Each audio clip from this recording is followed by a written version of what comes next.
press it.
I did unfortunately miss out on a couple of the things that I really had wanted to pick up. The big one that I was looking for was Sorcerer on 4K. My Barnes & Noble did have Sorcerer, but regrettably only on Blu-ray, and no 4K, no care. That's what I say. So I left that Blu-ray there for some poor person to pick up with their food stamps or something.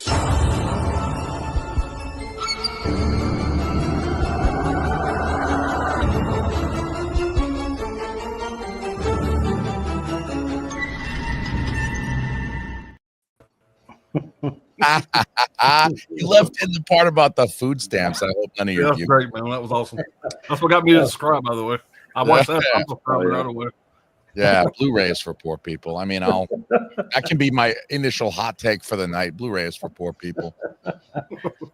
The first of many, I'm sure. Possibly, yeah. I want to be a good guest as well, so I don't want to get like too hot on here. I don't want to be like free Palestine. You know what I mean? I don't want to get like too wild right off the bat. You know, like I want to dip my toe in a little bit and not go too buck wild as a guest. You know, I want to blow up someone's YouTube.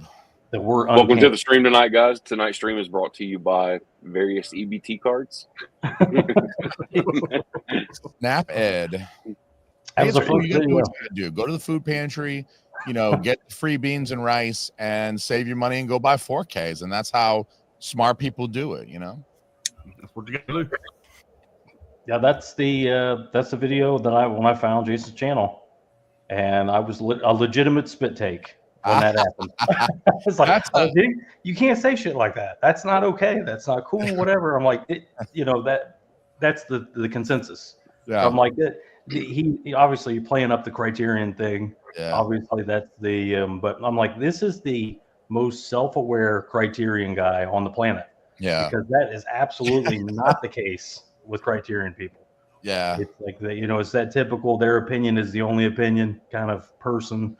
And if the fact that you haven't heard from it the fact that no one's heard about the movie turns them on even more, even if it's a piece of shit. And it's kind of like, you haven't heard of that. You haven't heard of this Ingmar Bergman film from 1956, you piece of shit, even though you're 17 years old and you're in high school? How have you never heard of Smiles of a Summer Night, you asshole?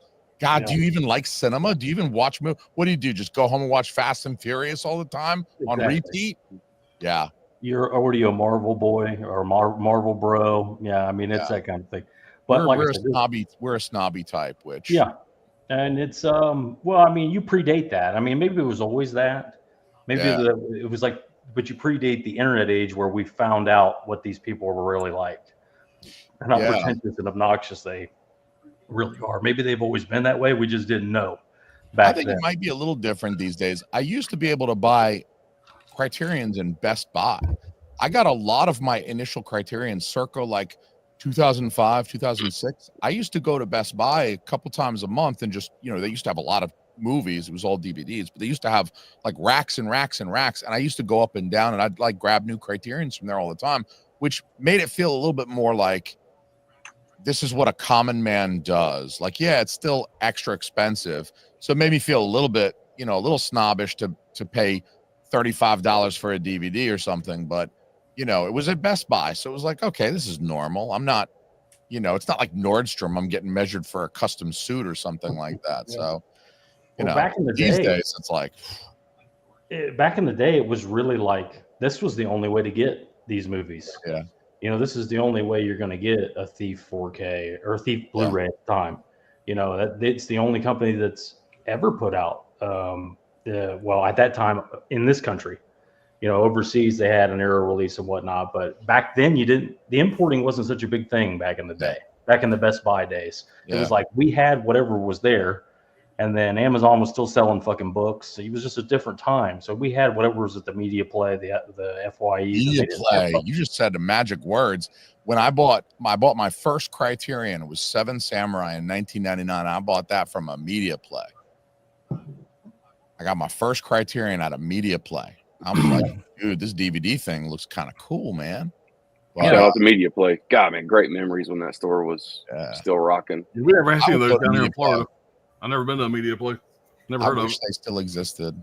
Kind of a little bit bigger Circuit City, a little bit more expensive, but it was like back then, we all had shit to do. You'd pay a premium, but you knew it would be there. It's not like you'd have to fucking call the place and see if it was in stock. You knew they'd have it. It'd be a little more expensive, but it would be there. Now it's like everybody price matches everything online, and it's just a different world. And I said to say, if you went to Best Buy or Circuit City, like especially like the old Anchor Bay DVD days, if you went in there and you was trying to grab the latest one that came out, Best Buy or Circuit City didn't have it. It might have been $2 or $3 more, but you walk into Media Play and they had their own Anchor Bay section in the DVDs, and it was like, nice. They wasn't fucking around. They knew what they were doing. It was nice. It's too bad they had to go out because it was a great spot. I used to love it. They had tons of music. They had, they didn't fuck with like the nice thing about Media Play is they had all the movies, they had all the music, they had a lot of books, and Best Buy doesn't have books, but like they didn't also have a large portion of the store carved out for like washing machines and shit. Like no major appliances were sold there. It was just media. It was just the stuff you liked. I didn't have to go buy a washing machine. It's cool too. They actually had usually in most of the stores they'd have like a back wall and they'd hang guitar not a whole lot like a Guitar Center, but they actually would sell guitars, basses. When it came to drums, it was like very simplistic, like your first setup, like 5-piece kind of drum set, not like Pearl and Tama and all the big name brands and stuff like that. Just affordable beginner stuff. And then they have like the guitar tablets, your books, and stuff. Yeah, man. If there was a store I wish they could bring back. Getting high, you get high and then go wander around Media Play for a little while. Yeah, it was a good time. Yeah. Well, that's again another bygone era because Best Buy was always like that. You walk into a Best Buy, people did jump on you and go, "What do you need? Yeah, let me take you to it, and then get you the fuck out of here." Media Play was like encouraged, wander around, play with the shit, look around, pick up stuff, and then take your time. And if you don't buy anything, whatever. And that obviously went under, but Best Buy's still around. But it was I ain't been outside of fucking Best Buy, so they stopped selling movies. Same here. I guess if I need a fucking TV in 5 more years, I'll go back in there. I might not even do that. Honestly, I might get it from somewhere else just out of principle. Like I want them to suffer for the loss of my business because I can no longer just walk in and get a steelbook or something. It's really unfortunate. I was sad when Best Buy stopped that piece of business because that was like the only segment of their business that I was really interested in patronizing. So, yeah, same here. I mean, I roll by a Best Buy and I just see an empty parking lot, and I'm like, good, fuck you. Yeah. Be the Kiss next my circus. whole ass, bitch. The two that I used to go to that, like, when they did carry Blu-rays, they're both shut down now. Damn. Well, obviously, we have a new face here. We have Jason here. Pop Culture Mass, Movie Mass, whatever he's transitioning to, whatever the name is, you can find him in the link below. I am transitioning. It's now ma'am. Okay, guys. It is ma'am. I think I have the links right. Click on one of the links, you'll get somewhere. Wherever you click on, you go somewhere. There's been a lot of bullshit going on in the last week or so, and it really got me thinking, and some of these guys, we've all kind of talked about this. We really want to try and push up these other channels, push up the good channels and leave the shitty channels behind. That's what's and up. This is a really good channel. He's got really good content. It's really funny and informative. And I believe he went to film school, right? I have a degree in film theory from University of Georgia. It's one of the University of Georgia degrees that I got way back in the day. He's a professional film thinker. Yeah, so like I learned the big words to use to make myself sound smart. That's where I got hooked on Criterions. They got hooked me on Criterions and in film school because they make you watch all these like big important movies, and you're like, well, I've learned how to talk critically about these things, and I can't write a paper on Clueless with Alicia Silverstone and Paul Rudd. I need to write a paper on I can't even like write a Brian De Palma or like Dazed and Confused. I gotta find some French director from the 1930s to write a paper on. And so that's really that like lays the basis of the snobbery, really. Mm-hmm. You have any memories of like the certain films they made you watch, for example, like just going over any kind of topic that they were teaching? Yeah, definitely. Like I was exposed to a wide variety because like, you'll take your film history courses, which are your first kind of year is like film history because they want you to learn about that right off the bat. And then you'll the beginning of the first semester, you'll watch like a lot of silent movies. I remember watching some stuff, gosh, I think like Voyage to the Moon, like expose you to stuff like that. Cause you never like, I don't know how many people are like, you know what I feel like doing, get into silent film. Like you kind of have to go to like a film school where they sit you down and like make you watch that shit. I will say have a lot of coffee that morning because I'd fall asleep. You could tell where I fell asleep because I'd be writing notes and the notes like that. So I can always look back on my notes and be like, yep, that's right where I fell asleep that day. But there was a lot of films that I actually really loved today that I watched in film school, and I wouldn't have watched a lot of the like screwball comedies of the 1930s. Like I love the 1930s for film. And I don't know that I would ever have like gone back and dug through that shit because I'm like, well, I want to watch movies from when my grandpa was born. You know what I mean? Like my grandpa was shitting his diapers when Cary Grant made this movie. I don't know if I really want to watch it, but like having someone sit you down and be like, all right, this is what we're watching today. This is what you got to look for. I actually do think it is like, it's worthwhile from that standpoint is that you get exposed to other things. And then when you're done, you're more willing to like go back and pick up. Like I got that Frank Capra set of old movies. They start in the mid 20s with some of his early silent films, and they go through, It Happened One Night and some of his later 30s stuff, which are like full talkies and stuff. But it's like all of those movies are like 85 years old plus. Some of them are about 100 years old, 1926.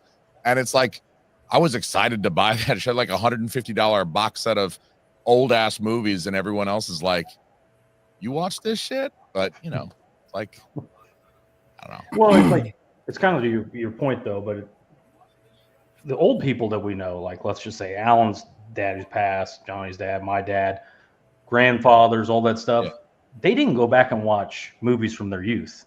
They watched the modern stuff. They watched at the time the modern stuff, Clint Eastwood, Rio Bravo, fucking Death Hunt with Charles Bronson and stuff like that. They weren't watching like old, talkies and shit. They wanted to see the new stuff.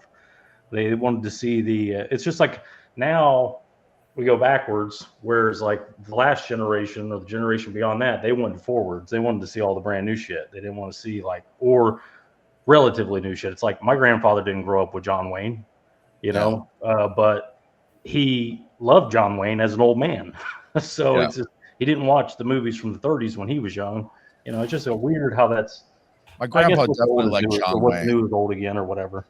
Yeah, I think I like and to some degree, it actually, now that you mentioned the grandparents, like there were some movies that I remember watching in film school, and I remember one Thanksgiving, my grandparents came to Atlanta, and we were like all around the table having Thanksgiving dinner and just chit chatting or whatever, and I remember mentioning, they're inquiring what's up with my life and shit like that, and I just remember getting into a topic of like older films.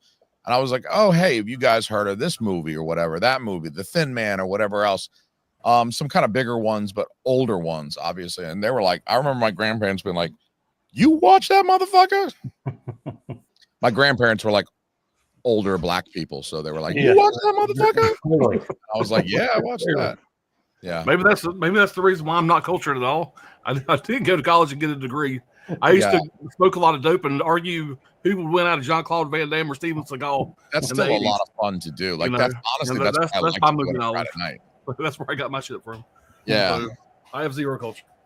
I mean, I think you can balance that shit though. Like obviously, I don't know. I mean, like obviously, like I'm on my channel. Like, yo, man, did you see that slip cover for that Vinegar Syndrome movie? Man, that girl had her whole titties out, and that zombie was putting his whole hand through her chest, and her titties were going sideways, but you could still see her nipples, and he was putting his hand through his chest. Like I love sleazy shit, but I just feel like it's like different.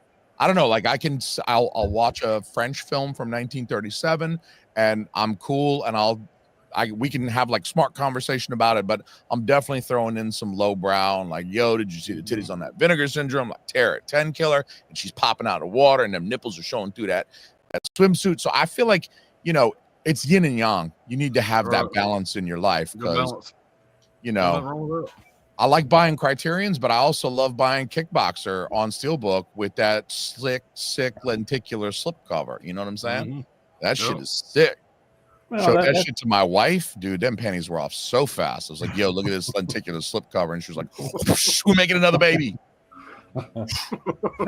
That's a big part of at least our, I don't know what you would call it, ethos, whatever. It's like I would use Steve as an example. He'll loves a movie like American Werewolf in London. Also loves the movie like Talk to Me that just came out not too long ago.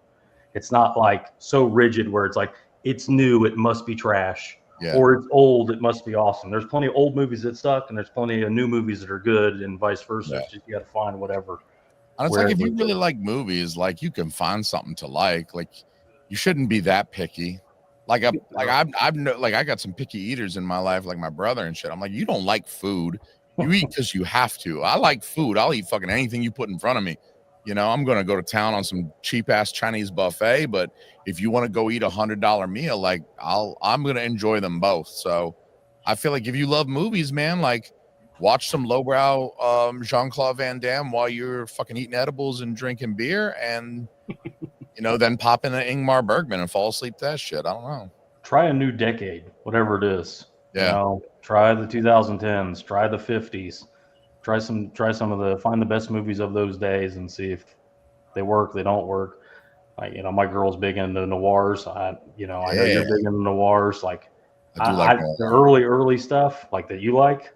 I've watched a couple of those, and I'm like, I'd rather like The Killing to me. I'd rather watch something like that, a little bit more stylized, a little bit more modern, I guess, even though it is still fucking old as shit. But like, it's not crazy fucking old either, like, so. What's she like noir wise? Like what's her jam? What's her like top one or two? Like I try to get her to watch some of the ones that I like I don't think she's seen Psycho. She watches like all those Kino like box sets, those noir box sets. Those are her shit. Okay. So, like I couldn't tell you one of them. I'm her man, so I when she talks, I don't hear much. Pretty typical, but every once in a while we'll watch something that we both But I, for whatever reason, like before The Killing, it just doesn't really do anything for me. But I like Psycho and some others, but some of that super old stuff, I don't know why I can't get into it. Yeah, I feel like you just gotta, you know what I mean? You just gotta like fake it till you make it. You know what I mean? Yeah. You just gotta like, I don't know. Eventually, you're like, it's like anything, like drinking beer or coffee or whatever. Like the stuff that you know, like my kids will like take a sniff of my coffee and like, it's disgusting. Like, how do you drink that, Dad? I'm like, dude, this is great. One day you'll recognize, like you'll realize, but it's not like it's just gonna taste good. Like you're gonna have to drink it a few times trying to pretend to be cool. You gotta be like one of these cool Criterion kids. Like, yes, of course I've seen Double Indemnity twice this week, you know? And then eventually you're like, wait a minute, Stockholm syndrome has set in and I just like these movies now. Yeah, I said on a stream a while ago that Old Boy is the best Korean movie ever made. Yeah. And there was like 3 Criterion bros in the fucking chat. Like, are you fucking kidding me? Have you not seen it? And it's like Korean title. I was like, I've not seen any of those. Yeah. But I feel like that's the trigger word. It's almost like a dog whistle for the Criterion bros. Yeah. It depends on how you phrase it. When you're like, fill in the blank, like insert movie title is the best insert genre or period or whatever of all time, then it's like challenge accepted. But if you're like, oh, this is my favorite, no one's gonna be like, no, it isn't, motherfucker. I know you like this other movie better. Like they're not gonna argue with you about your preferences. But once you start being like, yo, this is the best movie, you've insulted them. I see that a lot. I see that a lot. Yeah. You know, I don't like. I'm not super big into Korean movies, but I've seen probably 16 of the most highly regarded ones. Yeah. You know, I've not seen the most obscure, deep cut Korean movies, but that I make that statement after seeing 16 really good Korean movies, and it's like not really a hot take. It's like saying Jaws is the best horror movie ever made. Yeah. I mean, there's plenty of people that think that's 100% accurate, including Alan over there. So I mean, you know, that's a common thing. And Old Boy is a very, very good movie, and it happens to be Korean, and it happens to be considered one of the best. But it's like, you know, people don't like blanket statements. I get that, but it seems like a safe take, though. You're right about like Jaws, just being like, yo, Jaws is the best. It's definitely the best shark movie. Yeah. Well, you'll get an argument no matter what you say. I guess is the point I'm making. That's you could say anything, you'll get an argument out of it. Thing about the internet, right? Yeah. Oh yeah, the joy of the internet. Let's see what we got out there in the chat, guys. Let's get backed up on us here. What's up, Wild Wrangler? Hey, Wrangler. We're gonna get a lot of this tonight. R.I.P. to Ozzy and Hogan, man. Shit. Yeah, rough week, man. Been a rough week. Yeah. Poured out Michael Jamal Warner, man. Rest in peace to him too. What a bad time to go, though, man. You got these legends dying. And that is a terrible time to go. Dude, he looked like he was 30. He died in his like mid 50s. Black don't crack is what I'm saying. Apparently. Black don't crack. I'm gonna have that stuck in my head now. What's going on, Cindy, man, with all the questions? Yep. Cindy's, man. A rough week, man. Rough week. And we lost some other ones, man. Didn't we lose like the guitar player for Blue Oyster Cult or something like that? And also my 3-year-old's fish died. Well, there you go. Like I said, rough week. Rough week. Overshadowed by Ozzy and Hogan. Yeah. No. I had to explain to my Jeff. What up, my bro? Tony, the legend. What's going on, brother? Tony, Godfather. I guess yes. All right. A lot of Hayes going back and forth. What's going on, Wookie? Corey, what's up? Yeah, man. Mike over Blockbuster box sets. Mike, what's Oh, going on? dude. Go ahead and show this bad motherfucker real fast while he's here. Hold on. I got this in, by the way. Oh, look at that. Yeah, I've seen pictures of this. It's pretty nice. Yeah. That is almost thick enough to fit your dick into. Not quite. Not trying. Oh. Who you been talking to? Let's see, back and forth. Tony says, "Great tutorial today." Blockbuster Box says, "Yeah, I'm about halfway through it." So I got I'm gonna get brave and do my first one here soon. I got everything. I got the blank boxes. I got all the accoutrements that I need. I just got to get the balls up to do one. And I got to find somebody to print my shit out. And I have no printer, and so I might have to go to Office Depot or somewhere like that to get it printed. And so I got to figure all that shit out. But I got all the notes and everything I need. What's going on, Trini? Trini, Nikki's Movie House. What's going on? what's going on? Hall of Notes. What's up, buddy? Holland. Holland Oats. I heard they don't get along anymore, right? Hey, I recognize that face. What's up, man? at that handsome motherfucker. I hope he never dies. And Mike says epic intro. Yeah. Blu-rays for poor people. Blu-rays for poor people. I mean, look, sometimes there's no other option, right? I mean, like Vinegar Syndrome is going to put something out, and a lot of times it's just there's no 4K of Iced, and it's probably for the best, right? Because Iced looks like shit. That's not why you buy Iced. You didn't buy Iced because it looks like a Kurosawa or something like that. You bought Iced because them titties in the bathtub and shit like that. But yeah, I mean, like you get a Blu-ray when you got to, but like if all other things, this is what I don't understand. If all things are equal, like the same transfer, the same restoration, right? You have the option of buying the 4K and the Blu-ray. They come from the same source. They're both sourced from the original camera negative. They're both restored to perfection, as good as you could possibly get. Everything's the same. Unless you want to save $5 or $7, why would you not buy the 4K? It's going to look better on a modern TV, and everything else is equal. So to me, it's like I've never been able to understand an argument in favor of Blu-ray outside of saving money. And if you want to save money, that's cool, but also, don't spend your whole life. Some people hadn't even got the equipment for 4K yet. Yeah. They're still riding the old chip. That's the main reason. Just haven't upgraded to 4K yet. Yeah. I honestly got the older folks still doing DVDs because they just don't care. Yes, that would be my in-laws. They're just rocking DVDs because they're like, whatever, we're we don't care. And that's fine. That's okay. I don't they're not like cinephile people, you know what I mean? They're not like right.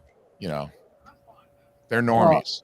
I want to see everything in 4K. Like all my favorite movies I want to see in 4K. Yeah. So if it improves it, great. But I want to find out. I want to see it. And it's like there's plenty of examples out there where it's like there's no way that's going to look good in 4K.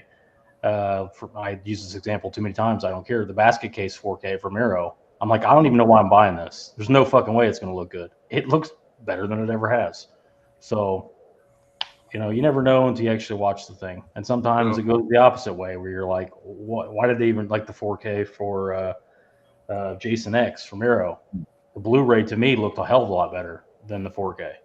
I never saw the Blu-ray, but that's one of the things that upsets me about Criterion a little bit is that they obviously have gotten over the last several years into the 4K game, and they're like triple dipping on some of their stuff to get it onto the 4K format. Okay, that's fine. I've bought several of them now, but they're doing this thing with their particularly their like screwball comedies. Things like His Girl Friday, So I Married a Witch, The Awful Truth, a whole bunch. My Man Godfrey. Those are just like some of my favorites that come to my head real quick. Arsenic and Old Lace. God damn, that's a good movie. And they're just parked those on Blu-ray. And some of them, like I think it's called Midnight, is one that was recently, really like last month, came out, and it was a Blu-ray only. And I'm like, why aren't you giving us a 4K option for these? Because I want to buy all of these movies at the same time. I don't want to get bag over my head, kicked in the dick by Criterion, and go buy all these Blu-rays, and then in a year and a half, they're like, 4Ks, motherfucker. And like, here's Arsenic and Old Lace on 4K. Here's The Awful Truth on 4K. And I'm going to be like, I just bought all of these on Blu-ray. So I'm resisting the urge on all but a few of my absolute favorites. Yeah, it's not by accident. It's across every label. It's happening everywhere. And at least with Criterion, I see Chase in here. He mentioned it. At least with Criterion, you get a Blu-ray and a 4K. Yeah. Arrow, lately, it's been only one 4K disc. Yeah, that's really unfortunate too. I don't like that with Arrow.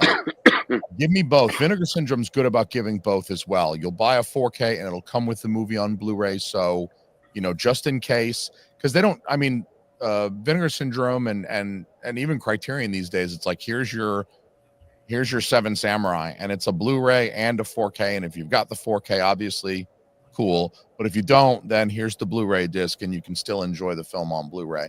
And I like that because I like ripping the Blu-rays. Yeah. 4K is it's a big file size. I'd rather rip the Blu-ray and have the Blu-ray on my laptop for purposes. And you never know either. Like the 4K may be fucking crazy fucking dark. It may be so fucking dark you can't even see shit. And the Blu-ray's right there. It's definitely going to be lighter. Pop the Blu-ray in. So you still get the 4K scan, but on a Blu-ray disc. You know, so there's. I think it should come with it personally. I do too. But you know, they're making their decisions, and you know, it's not just them. There's other companies doing it. That Sony 4K for Night 90. It has a 4K and a Blu-ray, but not both cuts in 4K. You know, in Blu-ray. So it's like that's upsetting too. There's weird stuff going on all over. It's not I just. think Scream Factory's been doing that a little bit, where they'll put a movie out and they'll give you two versions. Like Silent Night, Deadly Night, I think is one that I own, where it comes with two versions, but only one of the versions is in 4K. I think they did that shit with Life Force as well, where there's two versions of the movie, which is great. I'd love to have two versions of the movie, particularly if there's a lot of differences, because the compare and contrast can be kind of fun. But give me them both on 4K. Like, don't put one on Blu-ray and the other on 4K, because then my comparison is not going to be like a perfect apples to apples comparison, you know? So yeah, they usually only master like the theatrical or the director's cut, one or the other. Is my man just straight up smoking a cigarette inside his house? Just fucking straight up, just like, for a second I'm like, oh cool, he's lighting up weed in the middle of a YouTube. Like, that's federally illegal, but maybe it's legal where, oh, wouldn't it? No, he's in Georgia. That's not even legal in the state that he resides in. So that's wild. Like, I've thought about doing that on my YouTube. I'm like, well, it's legal where I live, so I can do whatever I want, right? But then I thought maybe YouTube's gonna have a problem with it. But no, man is just straight up smoking a cigarette in front of all his media. Like, just blow that smoke. Like, get one of them movies, pull the movie out and just blow the smoke inside the suitcase. Just ash inside the, like, open up one of the digipacks and just ash in it and like use it as a cigarette tray. Yeah, it's awesome. Yeah, he's smoking in the house. His wife is probably right next to him, and she's totally she's not yelling or anything. You see how that is? Yeah, what up, wife? How you doing?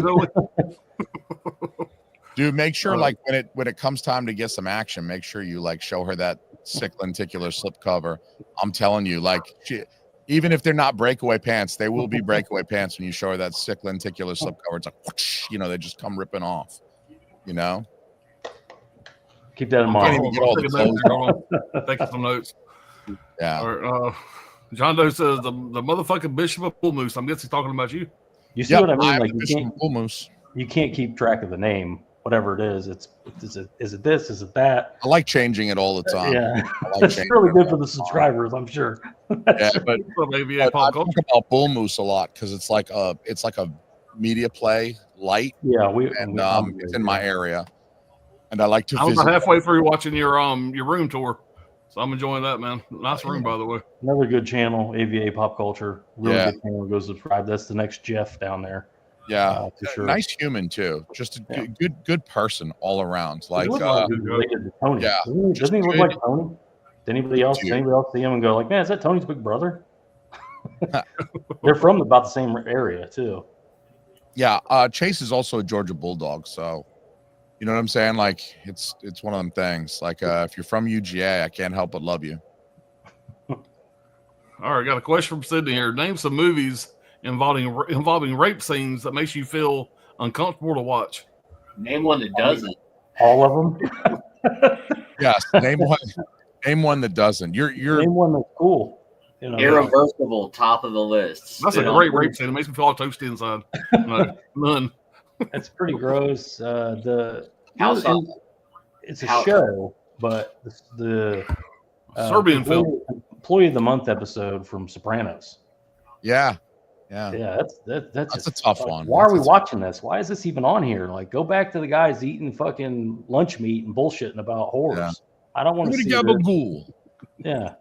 I like when he's killing the guy because of the poison ivy. He's like, I can feel it itching already. And he freaking shoots the guy. It's definitely one of my more favorite moments. But yeah, it's that and like violence against kids. When you see like kids getting killed in movies, you're like, damn, like I don't have much stomach for that these days, having children myself.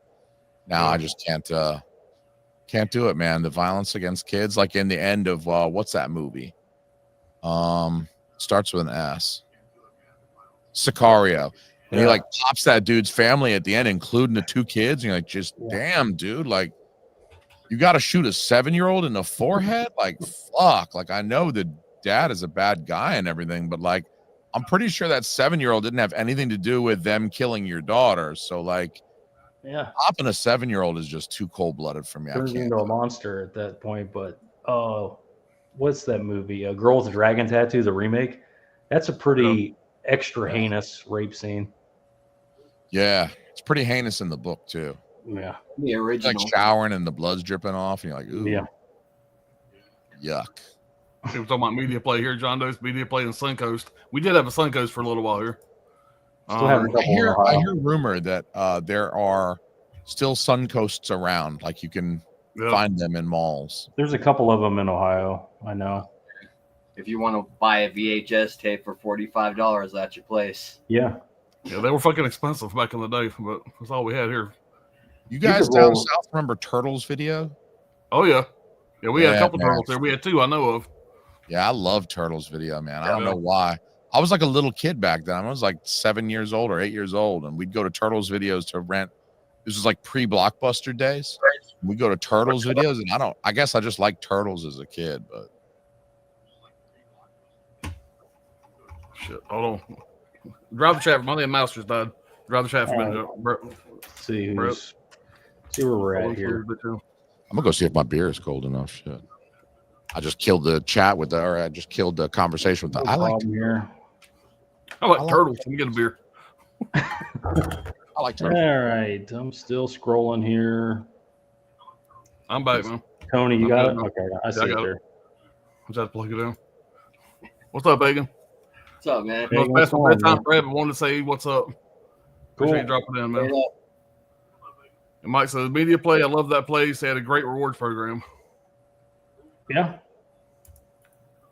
Cool animated opening of Pops, Jay, Johnny, Steve, and Brad. Yeah. Best Buy may not be around in 5 years. Yeah, they well deserved. AVAs, I bought my TV from Amazon because Best Buy sucks now. Good. Fuck them. That's why. Whoop, whoop. Johnny Pops, choose one Ozzy Osbourne album: Blizzard of Oz or Diary of a Madman. Probably Diary of a Madman for me. So I like both of them. I had both of them. I still got both of them. Bark at the Moon, maybe. This is a John. Yeah, I'd probably go for shit, man. You got Mr. Crawley on Diary of a Madman though. Taylor Swift. I don't know, man. What is that one? 1989? Is it 1989? That's what I'm choosing. That's tough, man. But Blizzard of Oz, that's what put him on the map for the solo shit. I don't know. That's too tough. I'll tell you what album I take over both of those right there. 1995's Osmosis. That was a moment in time. That whole album opens up with Perry Mason, which was a single for the record. Goes immediately to the next song, which is another single. I Just Want You. God, I mean, that album is fucking great, front to back. But yeah, maybe Diary of a Madman. Fuck it, I'll agree with you, Pops. It's a good album too. Hey, you can't go wrong. Both answers are right. Yeah.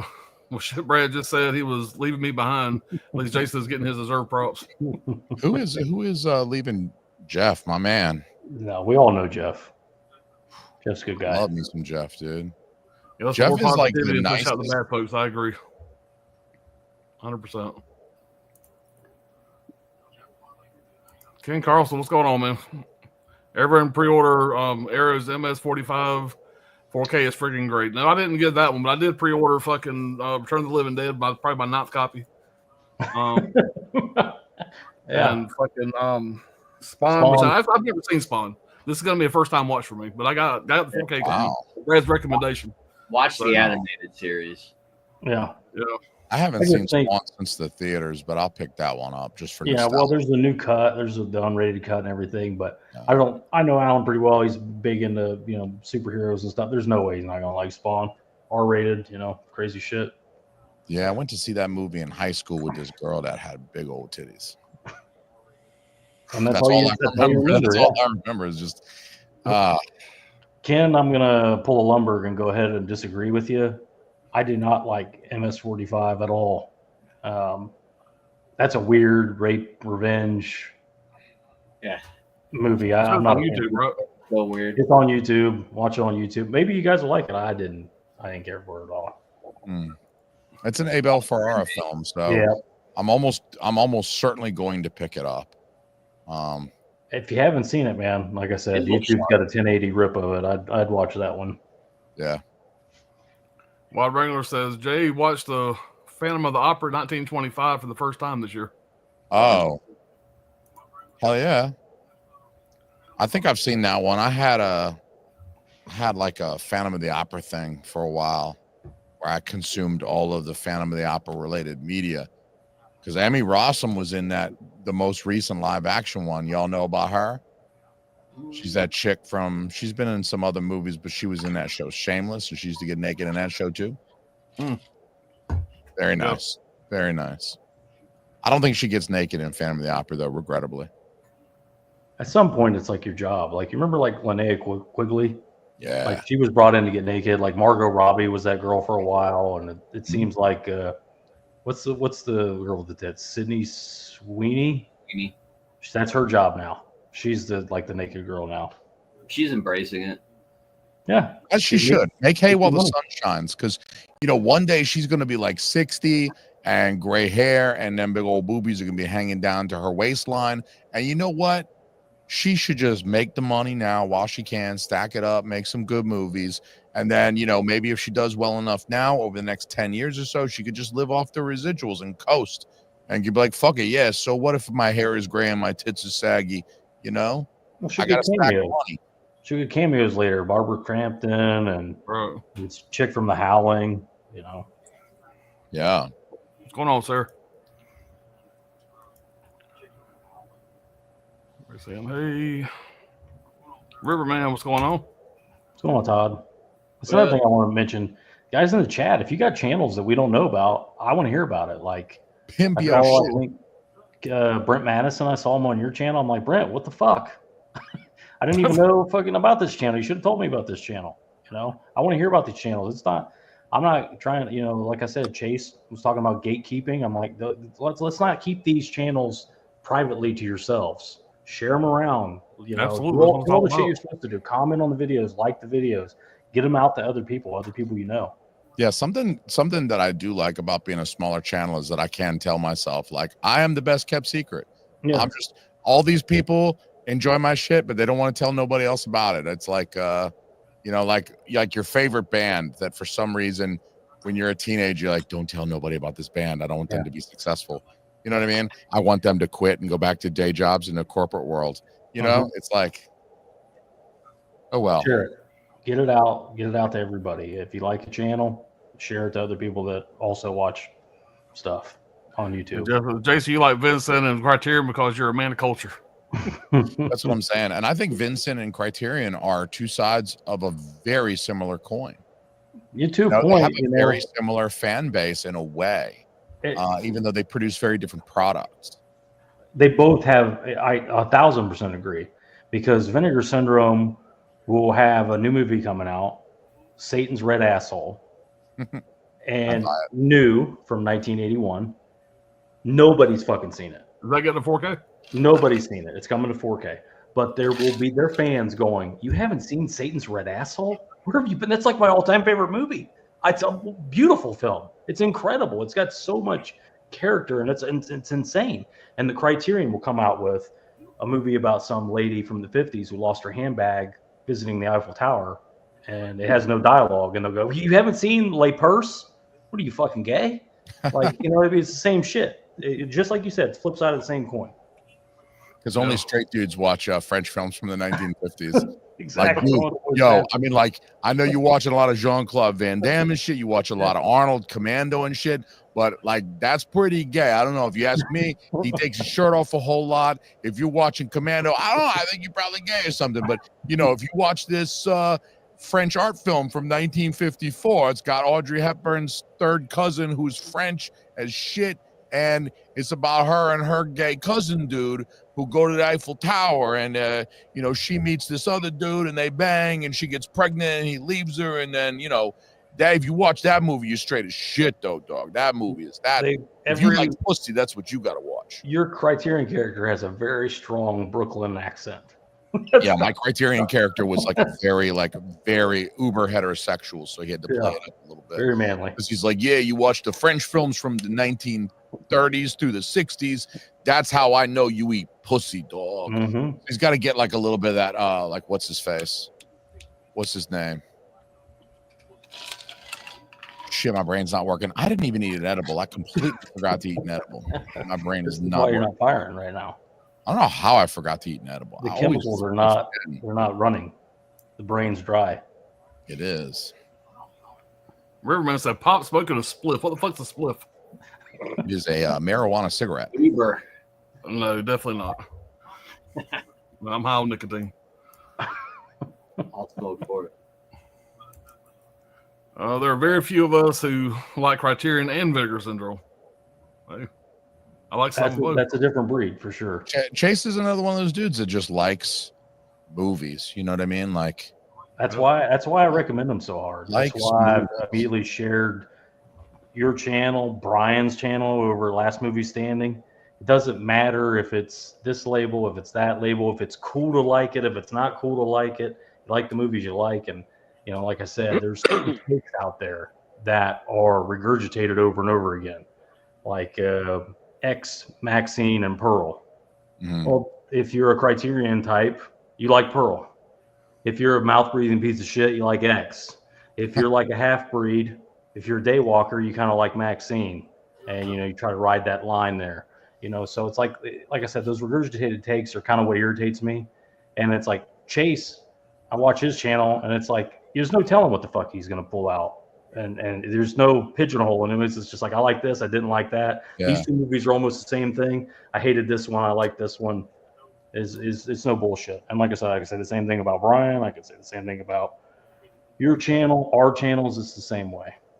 Yeah. Oh yeah. Most of Criterion's done an amazing job building their brand and how people perceive them. Absolutely, it's a culture. Yeah, for sure. It's absolutely a culture. It takes a culture person to enjoy with lines. Yeah, I'll forgive anybody for their taste, like even if our tastes don't overlap, unless they like anime. If it's real, that's the point. If it's their real opinion and they really like that movie, I don't care if it's bad, good, whatever. Yeah. But don't give me some regurgitated bullshit. As long as it's not anime, I don't care. I have no problem with whatever somebody likes. I'm totally cool with it. As soon as somebody starts fucking me for me liking something, that's when we're going to take off the gloves and we're going to have an argument. Yeah. So, you know, but like I said, I don't give a shit what people like. I respect it all. Everybody likes different shit. It'd be boring if we like the same movies. Yeah. You know, but like I said, just don't fuck with me with what I like. I won't fuck you what you like, and we'll get along fine. But I like the fucked up shit. I'll admit it. I like some very movies, but you know, everybody's got reason for liking these movies. Nostalgia plays a big part in it for me. You know, movies I watched, you know, back in the 80s, 70s, watched with my dad back in the day. I got reasons to like some of these movies that I can watch now and look at it and say, okay, this is not a great movie, but I still have love for it. Yeah, you know, nostalgia is a powerful force when it comes to the films you love. You know, you watch a movie with your dad 50 years ago, and it's like you're just gonna love that movie forever. Like you watch a movie with your dad in 1976, and it's just like shit. Like this is the movie I watched with my dad. I got movies. It's like, oh, this is the movie I watched with my brother, where we waited for my parents to go to sleep, and we watched this shit at like 12:30 at night. And it's like, you know, it's a piece of shit movie, but it's like, it's a good memory. It stars Christopher Lambert. It's a piece of shit. Yeah, it's still a good memory. I gotta buy it. I know Johnny can speak to that same type of thing. I know with his dad, they watched movies together, and Alan, his dad, they watched movies together, and yeah, it definitely has a place. That's why I got love for that Clint Eastwood box set back there. I told people before, if you ever see that motherfucker not behind me, call 911. Something's wrong. So as long as I got a channel, you'll see that bitch in my background. My favorite thing I got in this room. Damn Dirty Ape, what's going on? Great name. I love your name. We're saying, hey. Damn Dirty Ape is a popular dude. Hey, Damn Dirty Ape. Yep. I kind of feel like he should have Charlton Heston on his thumbnail, though. You know. Right. Rest in peace to two gods of industry. My childhood died on Wednesday and Thursday. Yep. Be out of the news cycle on Monday. We'll talk about them again. It's weird how that works. My big pet peeve is when they have a brand new 4K restoration, but they include the old Blu-ray transfer. Didn't they do that with Nightmare on Elm Street recently? Wasn't that the old Nightmare on Elm Street transfer? I think it was. You know, the 4K. I don't know. I didn't hear that. Yeah, I'm not sure. 4K mostly comes out with Blu-ray. So if you don't have the 4K setup, it would future-proof you. Yeah, absolutely. I completely agree with the idea of future-proofing because, like, there's part of my collection. In fact, I watched Caddyshack last night. I got a copy of Caddyshack on DVD from like 2001. It's got like the snap case, it's got like the cardboard with like the little black bar that you have to open, then open the cardboard. And I put that shit in last night, and I was just, as I was standing there, because I had to, you have to physically put it in. So I'm like backing away from the TV as the menu's loading and shit. And I'm just admiring how fucked up and terrible it looks on a modern day TV. And I don't think it looked that bad on my 720p Toshiba CRT TV in 2004, but it looks like shit. Yeah, on my current TV, and so that's we get used to the better shit, but we kind of progress, I guess. Yeah, the technology is going to progress one way or the other. Like Sony, Samsung, LG, they all want us to buy new TVs. Big vintage craze too. There's a lot of that vintage shit going around too, where people are going backwards. Yeah, and not just the VHS shit. Yeah, VHS, Laserdisc, DVDs. I love you, Brian. But you got too many VHS, right? Like, I love my man Brian. I don't understand the VHS thing. Like, I get it for that. Like, he's into American Pie. American Pie is Brian's thing, and I respect that because titties. But I don't like. I understand getting VHS for, like, I got Big Trouble in Little China is one of my favorites, so I'm gonna buy everything I see. If I see something in a Goodwill, I'm gonna get it. But I don't like owning 500 VHS tapes. Just I can't wrap my brain around that level of vintage, because then you got to have a TV that play it. You got to have a VCR. You got to have a TV that VCR can hook up to. Yeah, it's like I just don't that part of the vintage thing I don't really get. Like vinyl records, I sort of understand because they still make record players, but they don't make VCRs anymore. So like you got to go get a used one and hope it works. We might be there with 4K one day, or Blu-ray, or whatever. I think we eventually will. Yeah, I hear a lot of people on YouTube, and some very big YouTubers that will always mention, like, 4K is it, this is the terminal format. And those are my words, right? They never use words like terminal format because they don't have that kind of vocabulary. I don't think that gives away who I'm talking about. Anyway, but people will say, like, this is it, 4K, that's all. It's never going past 4K. And I'm like, says who, motherfucker? They already got 8K TVs. Dude, they need content to sell us more TVs. We do not have a Hateful Eight 4K yet. Yeah. And we all know what Hateful Eight was shot on and all that stuff. Would it not make sense for that to be the first 8K? The Hateful Eight in 8K. Yeah. Shot on the fucking 77, whatever fucking thing. You know what I mean? Like, wouldn't shock me if that was the first 8K. And that's one of the only, if not the only Tarantino we don't have in 4K. I'm not exactly. We don't have Death Proof, obviously, yet, but you get my point. Oh.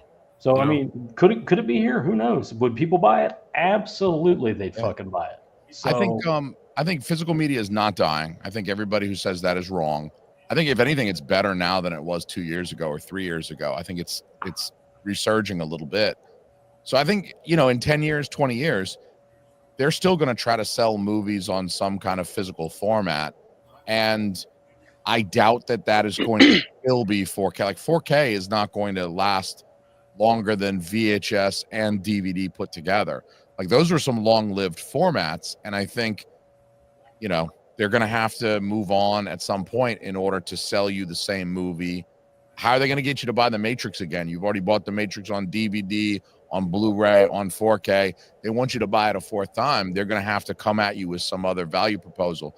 And I think that is going to be an increase in resolution to match whatever television technology we're dealing with in 10 years. We'll all have new TVs in 10 years, and they'll be fancy to a motherfucker, and they're going to have some kind of physical media format that matches that and takes good advantage of that technology. So I see a new format in the future for sure, whether it's 8K or 12K or 64K. I don't know, man. We'll find out when we get there. Yeah, we'll see.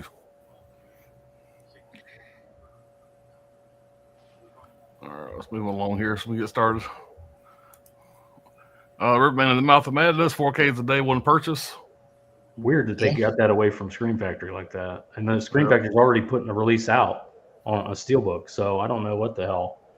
Well, I got my 7 over there in UK, I guess.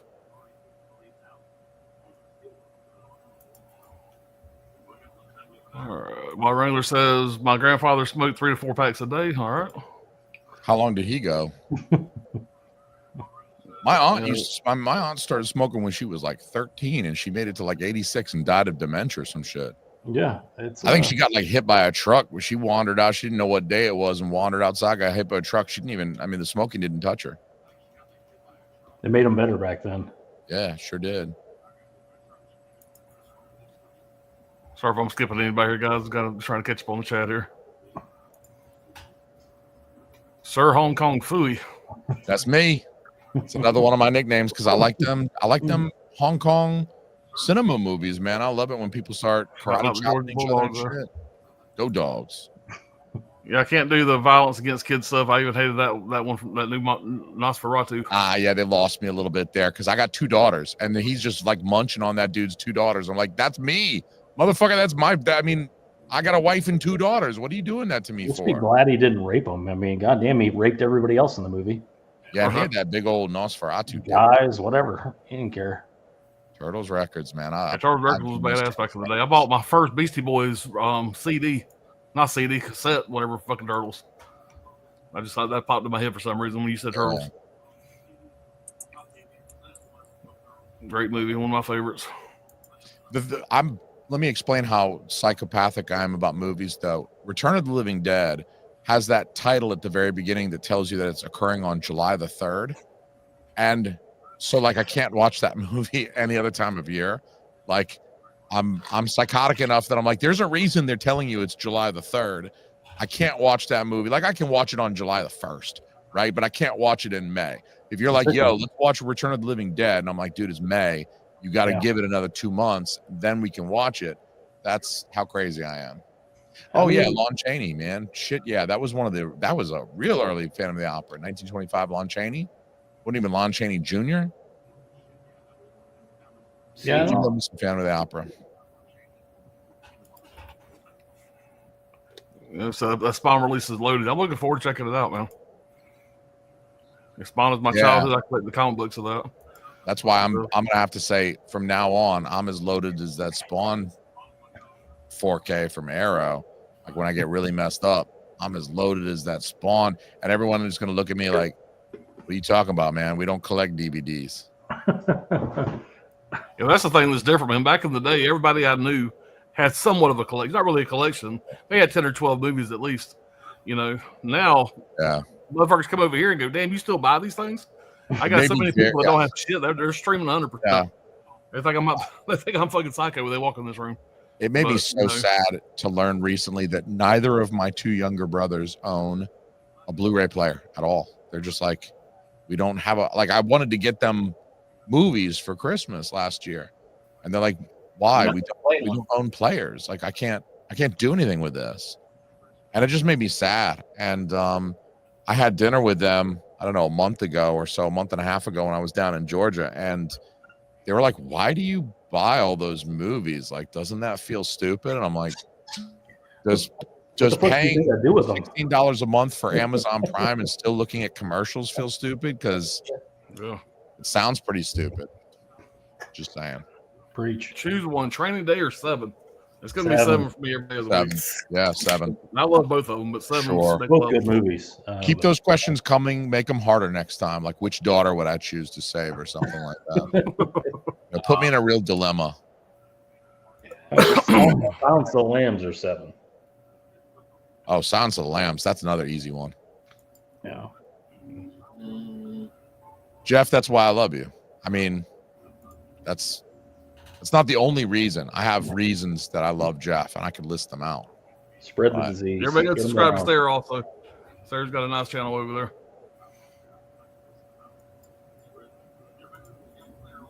I will say, though, that I like calling everything a DVD. Like, I do prefer 4K. I'm like, no 4K, no care.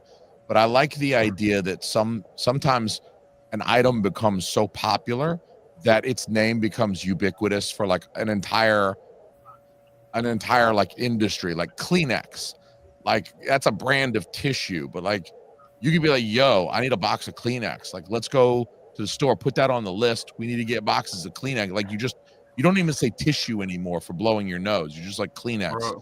What else is like that? But I like DVD. I like calling everything a DVD. If it's a movie, it is a DVD. You know, or it's a Coke video disc, whatever. Yep. You know. Yeah, I like calling it all DVD. I like calling it Japanimation too, even though I don't like that kind of thing. I like calling it Japan. What's AVA's name? I feel bad saying AVA. What's his name? Chase. His name is Chase. Okay.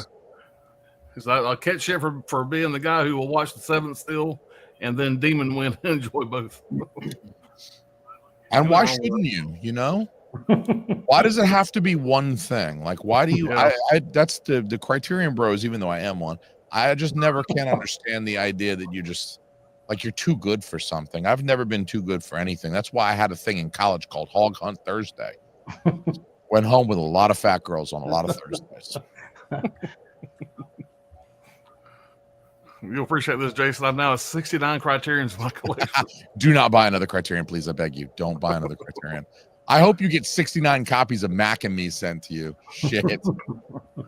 Yeah, I seen y'all talk about that the other night. Oh my God. I'm hoping everybody takes me up on my idea to everybody just send him a copy of Mac and Me. So he comes home from he goes on vacation, comes home, there's a stack of Mac and Me's. That's all his shelf will be. They're all facing out, you know, Mac and Me. I want him to get so many Mac and Me's that he legit gets mad at me in real life. Like for real, like not even playing on the internet anymore. He's just like, fuck you, Jason. All right, so Chase, you seen a film called Subway with Christopher Lambert? I'm not familiar. Not me either. I've seen the cover around lately. You know, 10,000% as long as someone's opinion is genuine and not regurgitated shit. You know? Yep. And there's a lot of that here on YouTube right now. I got a Christopher Lambert movie called The Hunted, and it always gets confused for the Tommy Lee Jones Benicio del Toro film directed by William Friedkin, but it came out like a decade earlier, maybe 14 years earlier, and that's a fucking Christopher Lambert movie. You guys got to check that one out if you haven't seen it. The Hunted. I think Shout Factory put out the Blu-ray some years back, and that's the copy that I have, and it's an excellent movie. It's got like ninjas and shit, which automatically, like, ninjas are pretty cool. When they start cutting each other up on some Japanese Shinkansen or some shit like that, it's like, yeah, cool. Like that dude just chopped that other dude's arm off and shit. I like it.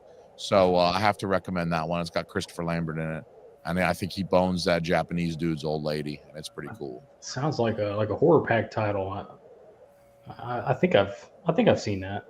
Maybe on Hamilton or something. Hamilton book. Yeah, you've seen like the cover art of it before, I'm sure. At least the new one. It's good. It's good. Some girl comes over and gets like mad naked and has sex with him in his hotel and promptly gets murdered, and she's all like naked, and then she gets killed, and you know the whole intrigue begins there, and it's just like, all right, I like boobs and I like ninjas, so at least I did when I was 13, but I still do now. So kind of sounds like that. What is it called? Black Ice or whatever with Michael Douglas. Oh yeah. Black Rain. Black Rain. I watched that movie again recently. I like Black Rain too because Andy Garcia gets his head cut off. Yeah, and I watched that movie again recently. Last couple of years, me and my wife popped that one in, and it'd been a long time since I've seen it. And I was like, damn, Michael Douglas is fat in this movie. It made me not feel so bad about my current condition. I was like, damn, Michael Douglas looking poofy as fuck in his face. He was like all eating hot dogs every day. It didn't fucking matter back then. He was doing whatever he wanted. It still worked. Michael Douglas. We made the sex symbol down. Somehow he's a sex symbol. He's got a face like an owl, but he's still a sex symbol. Dude, he got cancer from eating so much pussy. I mean, come on. He's like, I died of eating pussy. That's a flex. That's a flex and a half, dude. That's Sleepy Cells, not the AI thumbnail for this live. Yeah, I'm a fucking walking monkey when it comes to fucking AI. It took me fucking an hour to make that thumbnail. Yeah, and I saw that thumbnail. I was like, it made me look too good. I was like, you need to tell that AI to make me look fatter and more retarded because that's not Like I look good in that AI. It's not indicative of me in real life. I'm dumb looking. Yeah, I don't think we got to worry about AI taking over the world because it's stupid as fuck. And I don't think it's me because I tried hard and goddamn everything I did, it just fucked it up. So that was not there yet. Huh? I said it's definitely not there yet. No, it ain't.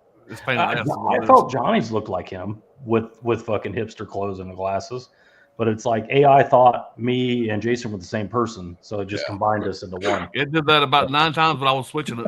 Brad sent me a message that says, "Make a thumbnail, make us all look like hipsters." So I started fucking with that, and it was pain in the ass. Mike says, still too expensive to produce 4K. 8K is a long way away. They need to get data storage way down. I think that actually is the hurdle currently, right? Is that how do you get all of that information? Because the file size just gets bigger the more pixels you add, the higher the resolution. So they got to figure out how they're going to do that without having like a laser disc sized disc. Because I don't see them going back to a larger disc size either, or a disc that you have to flip.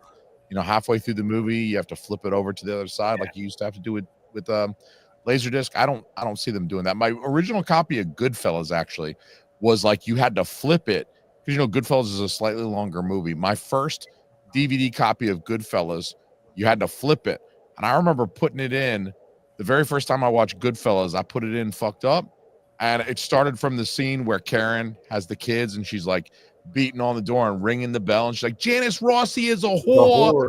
She's telling everybody, Janice Rossi is a whore. She's a whore. Sir, you have a whore living in room 207, whatever. She's going, I'm just like, this is how the movie begins? Like, this was like the year like 1999 or 2000. Like, I'm like watching Goodfellas legit for the first time because I got the DVD. And I was like, what a way to start a movie. This must be why this Martin Scorsese guy is so well-renowned. Like, this guy just jumps right into the whores and the fuck you and all this. I was like, this is it.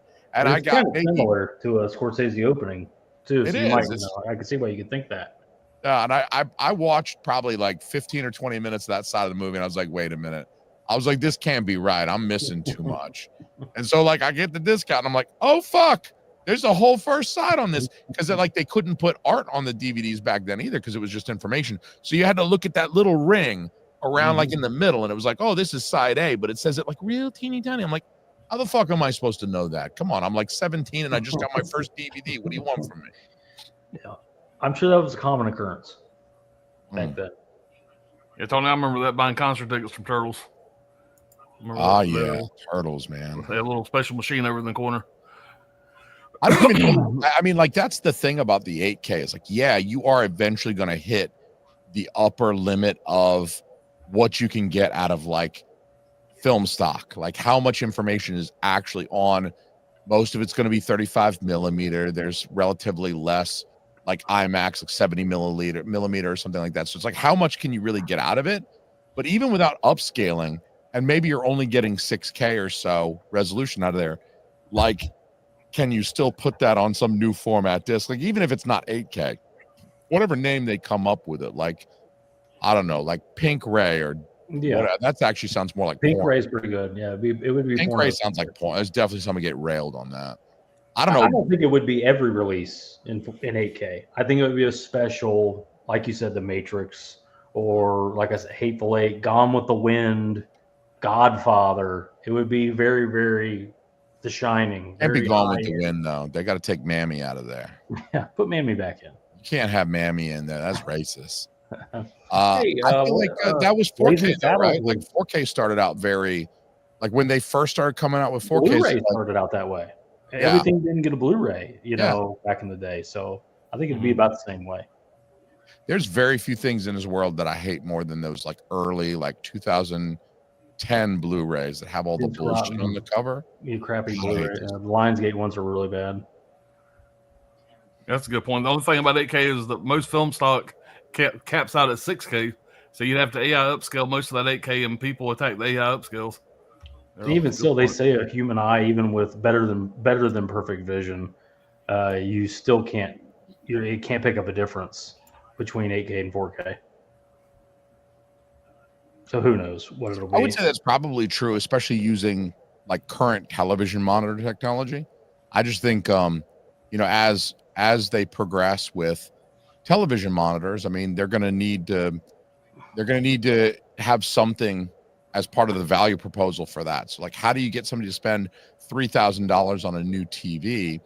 You've got to give them more features. You got to say, this TV is better than the TV that you bought 7 years ago or 8 years ago. And this is why you need to upgrade to the new TV for $3,000 more. So I think part of that is going to have to be, it looks better for some reason. If it's anywhere, it'll be in America. You know, that's part of our culture. We want to keep up with the Joneses, even if they haven't bought it yet.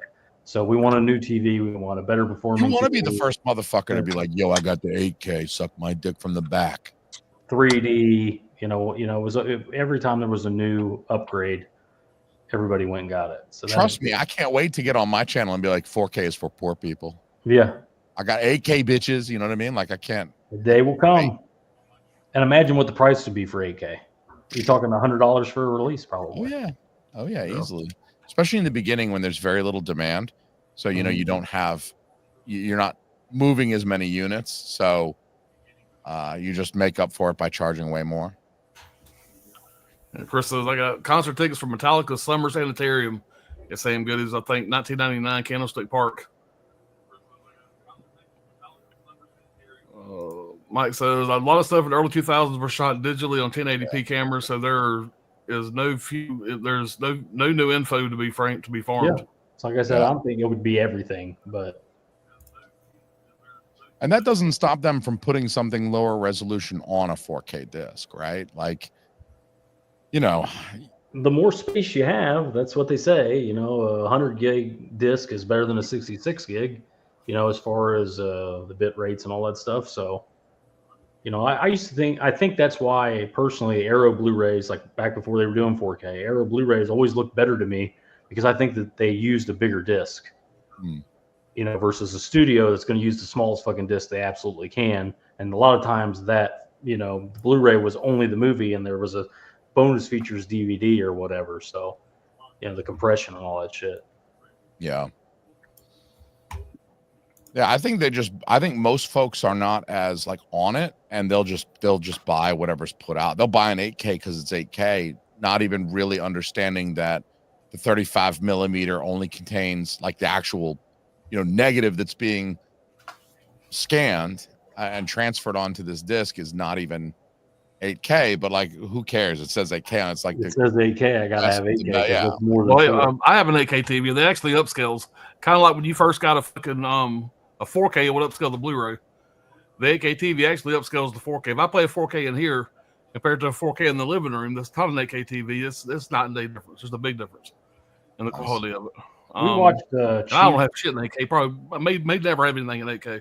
I only got it because, you know, I always wanted to get the flagship TV. I think the first time everyone was able to do that. And I will say that it does upscale and does look better on that TV than a regular 4K TV when I compare my two. I have here Hamilton book Blu-ray of Rampart in his movie room when I was there, and it looked like a fucking 4K. You know, so I can definitely believe the upscaling is real. It's a real thing. So who knows what? It's not 8K, but it does look more vivid. So yeah. I have not seen I'm the fucking guy. I'm the tech nerd that's got to have the latest and greatest, even if I don't fucking need it. That's my weakness.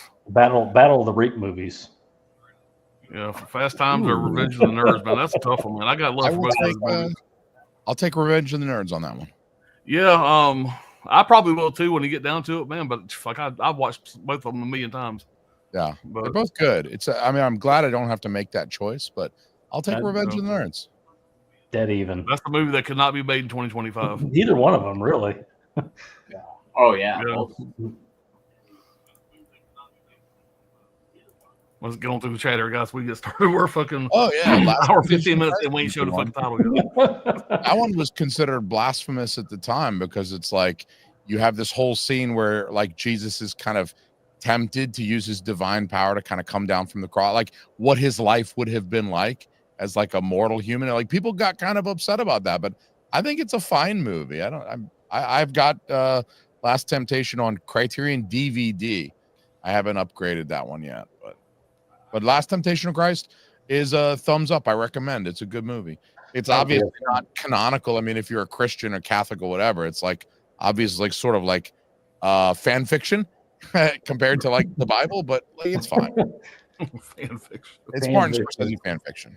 All right, Sidney's got a question here. If you had to interview 4 actresses, a round table of 4 women, the topics are movies and sex. Name the 4 actresses you would interview. Damn, Sidney, that's a hard question to just throw on us right here live. Yeah, that's too complicated. Just start Mira out. Sorvino would be one of them. Yeah, we'll have to come back to that one. I'll say Mira Sorvino would be one of the 4 for me, just to add a little substance to this question, just to like actually hazard a response. The reason being is that Mira Sorvino is one of the very few women that has talked in the past about sex scenes being not simulated, like actual, like movies being filmed and there's like actual shit going on. You know what I'm saying? Like they don't film it, obviously, but like if you're method acting, then you're putting it in, right? Like you're going all in. How else would you method act a sex scene unless you're getting your dick in there? So I'm just saying, she has spoken about that. And if I'm got to talk to an actress, a female about movies and sex, I'm bringing her in because I want that perspective. Sharon Stone, famous for that. Yeah. And in History of Violence, whoever Viggo Mortensen's wife was in that, same thing. Mirabella, she can't not be in a movie and be naked. She just, I think it's in her contract. Like, if I'm not naked, I'm not doing the fucking movie. Amy Schumer with fucking John Cena, apparently. Was that Chloe Sabini? Yeah. That's yeah, she did some shit on camera. Yeah. Brown Bunny. That's what I'm talking about. Yeah. All right. Just gotta skip through a little bit, guys. Yeah, no more Mac. Didn't the DVD of Robin Hood, Prince of Thieves need flipped over mid-movie? I could check. I've got the DVD right back there. I'll double check on that. Tony said they could have fit the whole movie on one side if it wasn't for the Bryan Adams song. That was a panty dropper back in like 1992 as well. Yeah, I get exactly what Jeff's saying here. Like sometimes you see that, and like if you watch Star Wars on an 8K TV, it almost looks like you're watching a fucking play, like a play right in front of you. And it's kind of like it takes a while to get. It's kind of jarring at first. I think some of that is TV settings too. I remember the first time I looked at a 4K television, and my buddy, I went over to his house. He's like, "Hey, I got this new Samsung. It's 4K, blah blah." I'm like, "All right, what does that mean?" And he was watching The Predator. I was like, "This just looks fucked up." Like everything. Yeah. But he had like soap opera effect. Yeah, he had like aliasing. Yeah, it would look just like a soap opera. He had like this weird like motion thing going. I was like, you turn all that shit off and it looks the way you expect it to look. Yeah. You got to calibrate it right. Well, I mean, when I got my TV put, I actually got it calibrated, and it made all the fucking difference in the world. Yeah, and I know what he's talking about, and that is pretty jarring, whatever. But yeah, but you got to see, if you got the settings just right, you don't get that. They're going to make 12-foot flat panels to cover a whole wall. We already got 100-inch. Cool. I mean, it's going to be that. Absolutely. Yeah, some of these fuckers need to calm down with the 100-inch stuff. Like, I was that guy. I was going to do that. And, like, I was like, oh, give me that, whatever it was, 80, whatever, 85 at the time. And they pulled the fucking thing from the back and they set it next to me. And I lived alone. I'm like, I picked up one end of that box. I'm like, fucking take that thing back. I'm not fucking trying to put this shit up by myself. Give me that 65. Even that's like a pain in the ass. So some people need to calm down with the gigantic 400-pound fucking TV. That's what I'm talking about. Jeff said, just check that with my last 3 Criterions from Barnes & Noble. Damn, Jeff. I bought one fucking Criterion from the sale this year. One fucking To Die For with fucking What's Her Nuts. What's Her Nuts? Yeah. Yep, I know her. She's great. I don't even know that movie. I'm not familiar with that movie even. It's got Joaquin Phoenix. Joaquin Phoenix is my favorite actor working right now. So I had to get Nicole Kidman, right? Nicole Kidman, thank you. I'm drawing a blank on her name. She got some gravy on her taters back then. Yeah. She used to get naked a bunch too in movies. Oh yeah, she still does. She just did Killing of a Sinker Deer. She was naked pretty much that whole movie. Heather Graham, fucking Rolling Girl. Rolling Girl would be a good one to ask. Yeah, Heather Graham. Famous for getting naked. Quigley. Barbara Crampton. You pick up anything in the Severance sale? Not yet. I might pick up Opera. All right, we're caught up with the chat, guys. Thanks for all the comments, everybody. Appreciate it. Go ahead and get started here. Hour and 20 minutes in, we're going to show our first shit. We'll get started. Who's going first? Steve, you want to go first? Sure. Let's see. I took 0 notes for this, by the way. Mine are really like basic bitch titles, so I'm not going to blow anybody's fucking hair back with my obscure stuff. I basically just snagged this because I knew for sure nobody on this stream. Well, I'm not going to. Son of a bitch. Jay loves that release. He had never got it. Yeah, I missed that one. That one, I thought I was gonna have Forever, and I did not have Forever. They fucking yanked that one on me. Yeah, I should have sent you mine. Oh, I sold my shit. yeah, 1968 Roland Polanski film. That's a Arto rape artist movie. in this case. He's a scumbag piece of shit. Hope he burns it. That's a rape movie on many levels. Yeah, but I personally love this movie. I don't know, like I just seen it at a point in my life, I guess, that it just hit different, but it stuck with me. But yeah, if anybody hasn't seen that, it's a classic film. It's very well known. So yeah, in that case, I probably don't need to talk a whole lot about it. Yeah.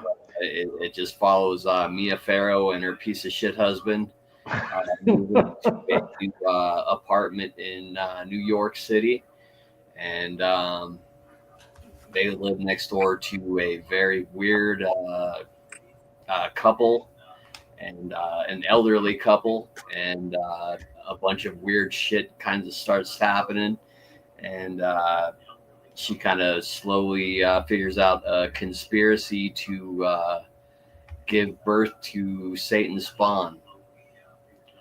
And it's got a pretty unclimactic ending to a lot of people, but I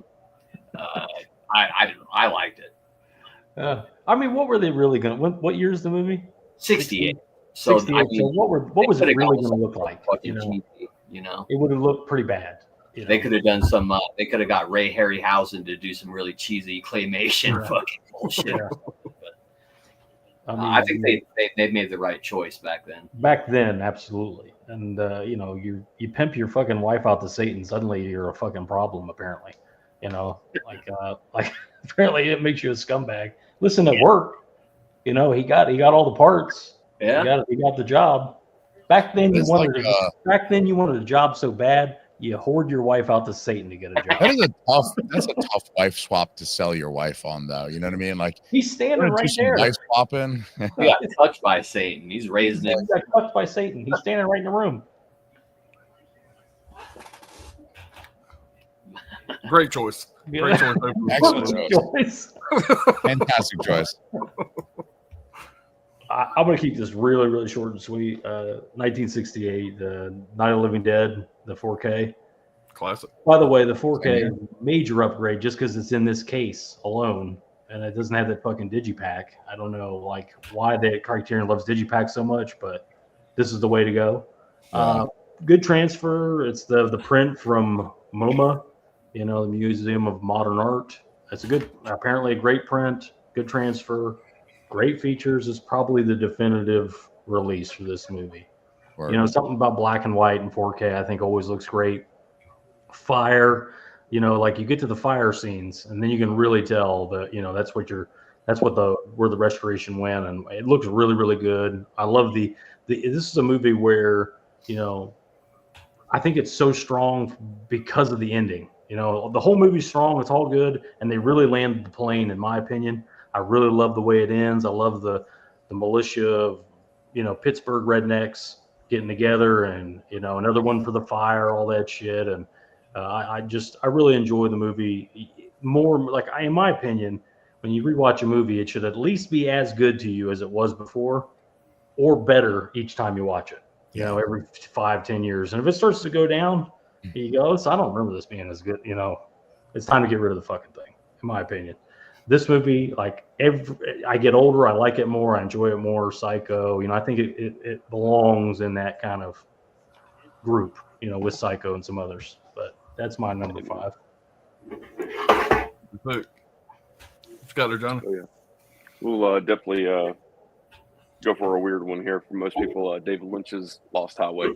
Dig the hell out of this movie. I know a lot of people probably watch this movie and they're just like, I can't fucking make no sense of this. I don't know why you enjoy it so much. But not only was this movie fucking great, and it was definitely one hell of a cinematic experience when it first rolled out. This was accompanied by a soundtrack that was unforgettable, just like a few other movies I could think of for sure, especially like The Crow or something like that. Kind of soundtrack has some heavy hitters, kind of like that. Pretty heavy on the Smashing Pumpkins, the Manson stuff. Trying to just think of the different artists. Of course, Trent Reznor from 90s. Well, you got a freeze here. I like how he has kept that film in the cellophane so as not to damage it with his rampant tobacco smoking. You're back. Yeah. That's the way I do it. We do the little trick where we just cut it enough just to get it out. Yeah. And leave the plastic on. Yes, sir. Yeah. But yeah, I'm sure a lot of people have seen this movie and they're just like, man, like Lynch is just not my thing. I got another one of his movies here in the top 5. Just I like the way he keeps it fucking weird and keeps me entertained. So was that Patricia Arquette's in here too? That's she's definitely the epitome of fucking weird in my book. I know everybody loves her from A Nightmare on Elm Street, whatever fucking sequel she did, but I think her performance in here was a lot better than that fucking movie. But yeah, so Lost Highway. And then that's the Willem Dafoe one, right? No, you're thinking of Antichrist. Yeah, the electric chair one. This is the electric chair one, right? You're thinking of Wild at Heart. Wild at Heart. God damn it! Oh, so Wild it's at not Heart. even the right goddamn Lynch movie I was thinking of. They all for some reason, they run together for me. His movies. Well, Jay walked away, so I'm going to do mine. No, I'm here. I'm back again. I stayed plugged in so I could hear you the whole time. But you go first, please. All right. My first one is going to be Something Wild. Yeah, this got Jeff Daniels and Melanie Griffith in it, and a very, very young Ray Liotta. I think this might be Ray Liotta's first movie. Yeah, he plays the bad guy in this, and I fell in love with Ray Liotta from this movie. Now, the reason why I got such a love for this one is the town I live in, shit don't ever happen there. But this movie was filmed in my town. There's actually a scene in this where they dine and dash this restaurant, and the guy that played fucking Murdoch from Rambo Part 2 is the chef. And he chases them down the fucking road, and they haul ass in the fucking car. They literally come right by my house in that scene. And like I said, I can watch this movie now, and I see how my town has changed in the last 30, 35 years, whatever it's been. 40 years now, probably. And I just got a real big love for this movie. Like, so this is where I kind of got introduced to Ray Liotta, and Ray Liotta's fucking great in this. Just a really good movie. It's kind of a comedy, kind of an action. It gets real serious at the end. And what I love about it starts off as a true comedy. Time you get to the climatic scene, it's pure fucking thriller. Ray Liotta goes balls fucking crazy on Jeff Daniels, and it gets fucking intense. But it's a really, really good movie. You hadn't seen it. It's a good time. So Something Wild is my first one. And like I said, filmed here in my town, we don't get a lot of that here. So I got a big love for it. Because I remember what a big deal it was whenever it was being filmed. I was in high school then. Hey, cool. That's my face. It's really big. I would like to first recommend, this is one that I haven't talked about really in any of my Criterion videos because I've tried to stay focused on films that are still in print that you could like go buy today. This is one that's out of print, so you can't go buy it. So suck it, nerds, if you don't have this one. But that is The Man Who Fell to Earth.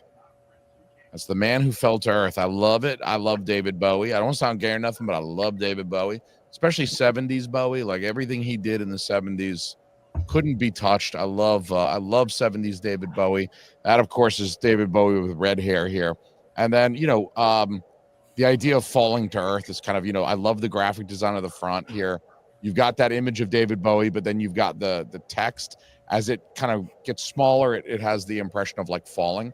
It creates that sort of layout of like the text falling. This set is another. It's like a fat one, which is great. This film is based on a novella, a short, not a short story, but like a short novel, which they reproduced and included with the release, so you could like read the original story, which I did, and I thought it was awesome. And the movie's just great. It really is. It's a story about an alien who comes to Earth, who is trying to save his people, but he's just corrupted by Earth and all the fun shit we do down here, all the sex, drugs, and rock and roll. And so he should be a messiah for his people, and coming to Earth is a hazard for him, and we wind up like dragging him down to our level because he's just hanging out with all these Earthlings, and we're like, hey, you want to get drunk, you want to get high, you want to bone that chick over there? And he's like, I guess. So it's a great movie. It's a tragic film, and it's about our flawed nature, essentially. It's a film about how flawed humans are. Our nature is flawed, kind of original sin, although it's not a very religious film at all. But it's a great movie, and yeah, if you don't have it, I think Studio Canal did a 4K, and they released that bitch on a nice steelbook, which I bought both of the steelbooks because it's a film that I'm like mildly obsessed with, and David Bowie. So Pinocchio for Alien. That's my first pick. There's a David Bowie movie coming out called Stardust. No shit. I mean, the Ziggy Stardust album is obviously it's his. I think that was his first album of the 70s. You know, he did Hunky Dory, but I think Hunky Dory was like 69. I mean, I'm going off the top of my head, but Hunky Dory is a great album. Obviously, I love David Bowie, so I'm not gonna have a problem with David Bowie. But like, I feel like he hit his stride with Ziggy Stardust and the Spiders from Mars. That's the Stardust reference. Spaceman. I mean, he's got a bunch of great shit. Like, that is just an album full of bangers. But then he comes out with Aladdin Sane, and I mean, it was a lot of bangers in the 70s. Regrettably, he didn't remember much of that, but. Yeah. But man, look up the trailer for Stardust, man. I think you'll like it. It looks pretty interesting. I love movies like that. Criterion released a documentary called Moon Age Daydream, and that's all about David Bowie. That's another good one. Yeah, I was more of a 1980s David Bowie fan. That's what I really learned about Bowie with, Let's Dance and shit like that. I think the 80s really got. I mean, he got some great exposure with Let's Dance and to a lesser degree China Girl. Which obviously, if you listen to China Girl, it's clearly he's not talking about a person, he's talking about drugs. Obviously, China Girl is an allegory about a rampant drug addiction. Oh yeah, likely opium, because it's the China Girl itself is opium. And I do, while I like those songs, I feel like that's good gateway David Bowie, and you're better off digging into something like, start with China Girl, but then get into some of that good, like late 70s, early 80s shit. Ashes to Ashes. What a fucking track Ashes to Ashes is. Amazing stuff. But yeah, I mean, wherever you start and then go hard on David Bowie. Right. Let's catch up with the chat here. We'll move on to our next one here. Yep. We'll try to move on pretty quicker through the chats. If I miss anybody, I do apologize. Y'all know I usually don't do that. Where'd we leave off at? Sounds good right there. Mike says, problem is with all the digital technology, are they really naked or is it fake? It's a good point these days. Yeah. Tony, I got 13 Criterions. I ended up picking up 16 Criterions this month, man. That's a hell of a lot. That's a hell of a haul. I have that Criterion to Rosemary's Baby. Her piece of shit husband is John Cassavetes. Okay. The Hidden Fortress 1958 Japanese samurai film from Criterion. That's the one they say that the fucking Star Wars plot's kind of based around, right? I think so. I think that's yeah.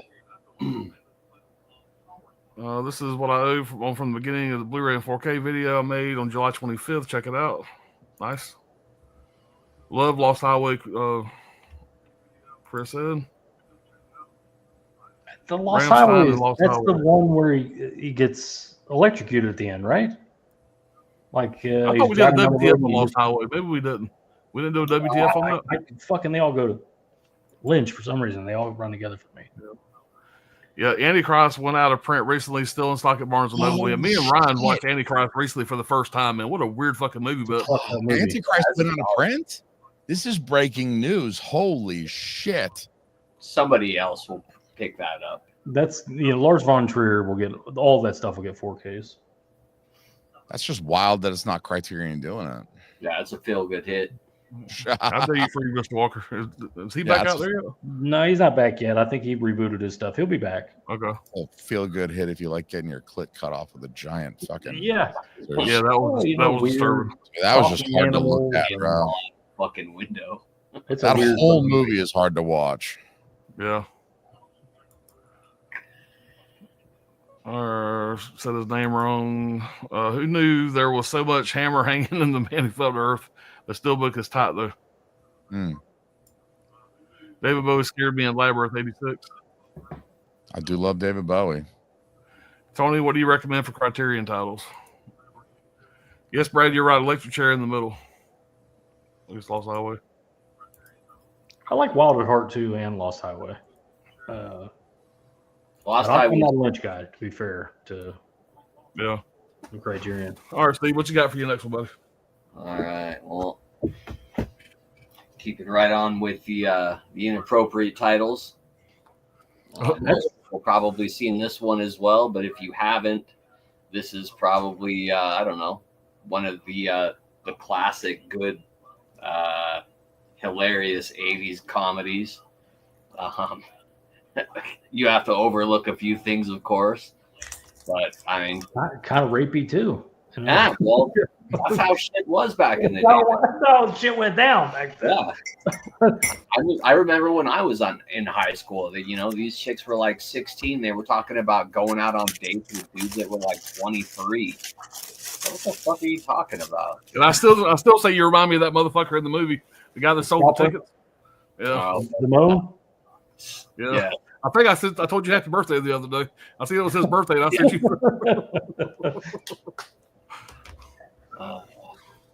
But yeah, it's a coming of age high school flick. Shows some people that have just graduated too that kind of stuck around. I like that it kind of shows like a wide variety of people that didn't go to college, did go to college, and all kinds of shit. Yeah, I mean, early film for Sean Penn, Judd Reinhold, Jennifer Jason Leigh. I think she was like 16, maybe 17 in this. Or no, she had to have been 18 because she's naked. Well, not necessarily, but yeah. I was going to say, they definitely flew a little loosey-goosey back then. Back then, all you had to do was, say that you were 18. Yeah. Phoebe Cates, red bathing suit. That's a legendary red bathing suit. I mean, in terms of just affecting pop culture after that. I mean, people like you see it in other films. It's referenced comedically in something like Christmas Vacation. And it's really incredible how like that film is really like a cultural touchstone, even all these years later, Yeah, it's as iconic as like the pinup of Farrah Fawcett in the late 70s, early 80s. Yeah. And that's the only way to get the uncut version, right? Is that release? I'm not sure, but I think I've heard that somewhere. All the other studio releases probably don't really have a lot of supplemental material. Yeah, I'm pretty sure that's the first time that cut was available. That's a good one. All right, my next one, another basic bitch pick, 1980 Raging Bull. Scorsese. I mean, come on. It's like a proto for The Wrestler. It's like scumbag. You follow him around. It's really not about boxing. It's about him as the character, Jake LaMotta, fictionalized to an extent, account, but mostly real. But I watched it the other day. It still holds up. I don't know. The grain people might lean more into this one. To me, it had a little too much grain. I don't know, but still, again, that black and white in 4K looks great. Criterion loves that for a reason, and a lot of Marty movies go to Criterion. That's kind of the way to get some of them, at least a good portion of them. Loaded with features. You got the discs, all the stuff you need on it, inside artwork. I'm a big fan of this release. I'm a big fan of the movie. I love how dark it is, and I love that it goes, spousal abuse, anything he thinks of. It shows the animal that he really was. He was just a scumbag, and and for an Italian director who's clearly Italian to show all that shit, and to people, were upset about it. Like, it demeans Italians. Like, people are going to think every Italian's like that. Well, maybe they will, maybe they won't, but that's how it happened. That's what it was. But some of the highlights for me, I love the steak scene where he argues with her forever about the fucking steak, and she finally puts it on his plate, and he just fucking immediately turns the table over. And, he's yelling out the window at fucking Larry that he's gonna fucking kill him and eat his dog. It's a lot of wild shit in it. His wife compliments another boxer by calling him good looking, and he brutalizes his face in the ring. I don't know. I really enjoy the movie from beginning to end, stem to stern. I think people think maybe it has lulls and stuff, but I love the mob elements too with this movie. I really enjoy it. I think it's great, and I think it's kind of a little bit of an underrated Scorsese. But that's my number 4. Hell yeah, nice man. Maybe Johnny will be back here in a minute. He's still fighting. He'll be back. So my next one here, I just rewatched this. I don't know, I think it was Saturday. I think it was last week. La Bamba. I love music biopics. This is about Richie Valens. I was never a Richie Valens guy or anything like that, whatever, but I kind of learned his music through this. And I didn't realize this when I rewatched it the other day. It says introducing Lou Diamond Phillips.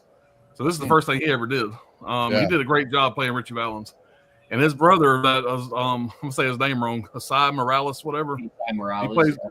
He plays his brother Bob. He plays a good scumbag in this. I first knew him from that movie Bad Boys with Sean Penn back in the day. That's where I first knew him from. So he did a really good job playing the asshole brother or the piece of shit brother or whatever. But this movie here has done really well. Of course, he died in the 50s with Buddy Holly and the Big Bopper and all that shit, whatever. So going in what's going to happen to him. But man, I tell you what, Lou Diamond Phillips fucking absolutely killed it in this. It just really, you really believed him as the character. Like I said, I love music biopics, and I seen this in theaters back in the day. I fell in love with it. And when I seen Criterion was putting this out, it was a day one. So I didn't have it in my collection, so it was a great pickup for me. But loaded with special features too, man. It's got a lot of stuff on it. But yeah, like I said, it's I think this is the one that's got the features on. Hold on, I had another release of this.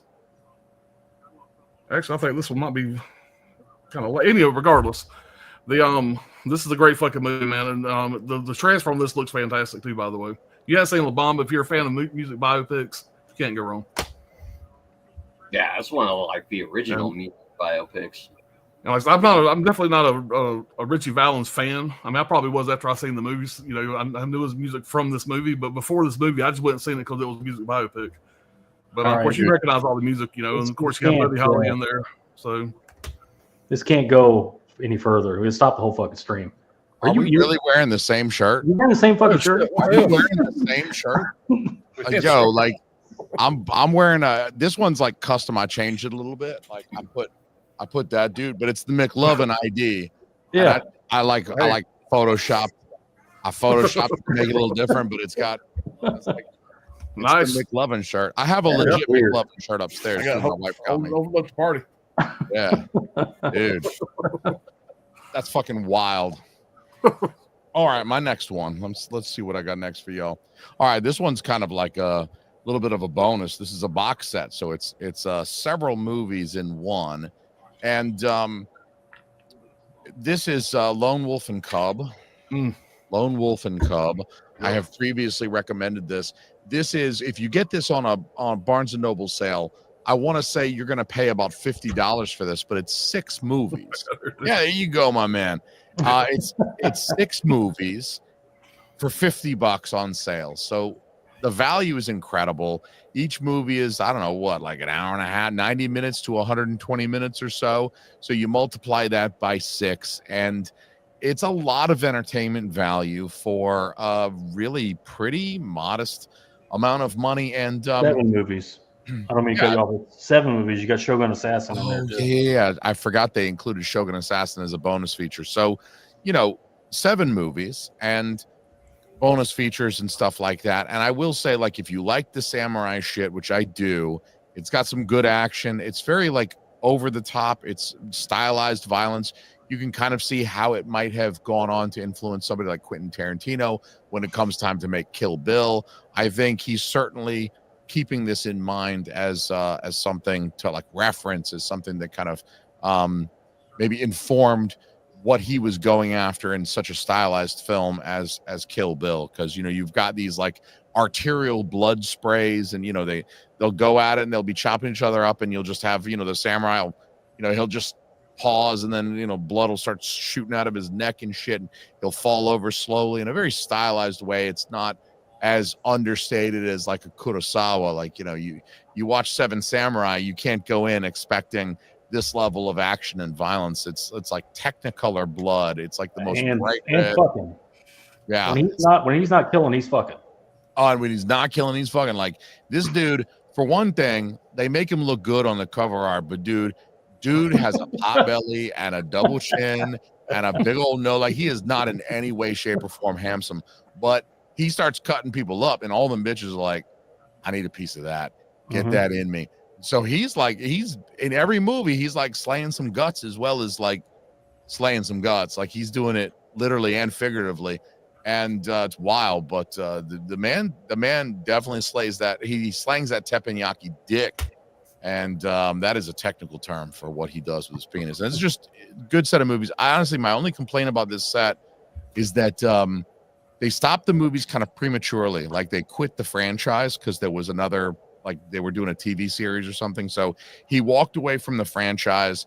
And I do kind of feel like the 6 movies are a little bit like there's an overarching story to them, but it never really ends because they kind of plan to do more, but then they like stopped. They decided not to. So it never really comes to a satisfying conclusion for like the themes that go movie to movie. And I do feel like the movies are similar enough that like, if you're like me and you don't watch these movies sober, they start to blend together a little bit. Oh, they like, blend for sure. Was that? So they're not distinctive enough, in my opinion. There's some cool stuff that separates them, like the ship. The ship that catches fire, and yeah. there is some that be like, I'm a Shogun Assassin guy. Like I never even heard of this stuff. I love Shogun Assassin. That has an actual story arc to it. But we'll all go ahead and fucking talk about it since we're here. This is one of Alan's too. We'll just go ahead and jump through. Like, what did you have to say about that one, Alan? I know that was good. Yeah. Well, so far, honestly, I've only seen the first movie. Johnny introduced me to this. He recommended me get this set. And me and Johnny, there's bullshit on the phone. We watched the first movie. And we're supposed to go back and watch the rest of them. We just ain't got around to it yet. So I've only seen the first one. But I fucking enjoyed the shit out of it. Like, me and Johnny had a blast watching it. And I had a question for you, Jay. Have you found the secret map in this release yet? The one that unfolds? Yeah, the one that you open up this little spine, whatever. Yeah, I had it for a while before Johnny told me about the little map of the spine. Yeah, like, cool. And I hate having to unfold the, you know what I mean? Yeah, I'm like, it never goes back together, right? It's pain in the ass. But no, I enjoyed it. But like I said, I really want to watch the rest of them. I just told Johnny I'd wait and watch it with him. So we just hadn't got around to doing it yet, whatever. But that first movie, man, it stuck with me. Like I said, it was over the top, like he said, stylized action. Yeah. I really dug it, man. It's the third or the fourth one that really got me, because there's a scene where he's fighting a guy, he's having a duel. And I don't know why these motherfuckers, like, by the time you get to the fifth movie, it's like somebody's like, yo, I'm gonna duel this guy. And you just got to be like, dude, it's a bad idea. Like, he's wasted like 500 dudes. Like, you're not going to get anywhere.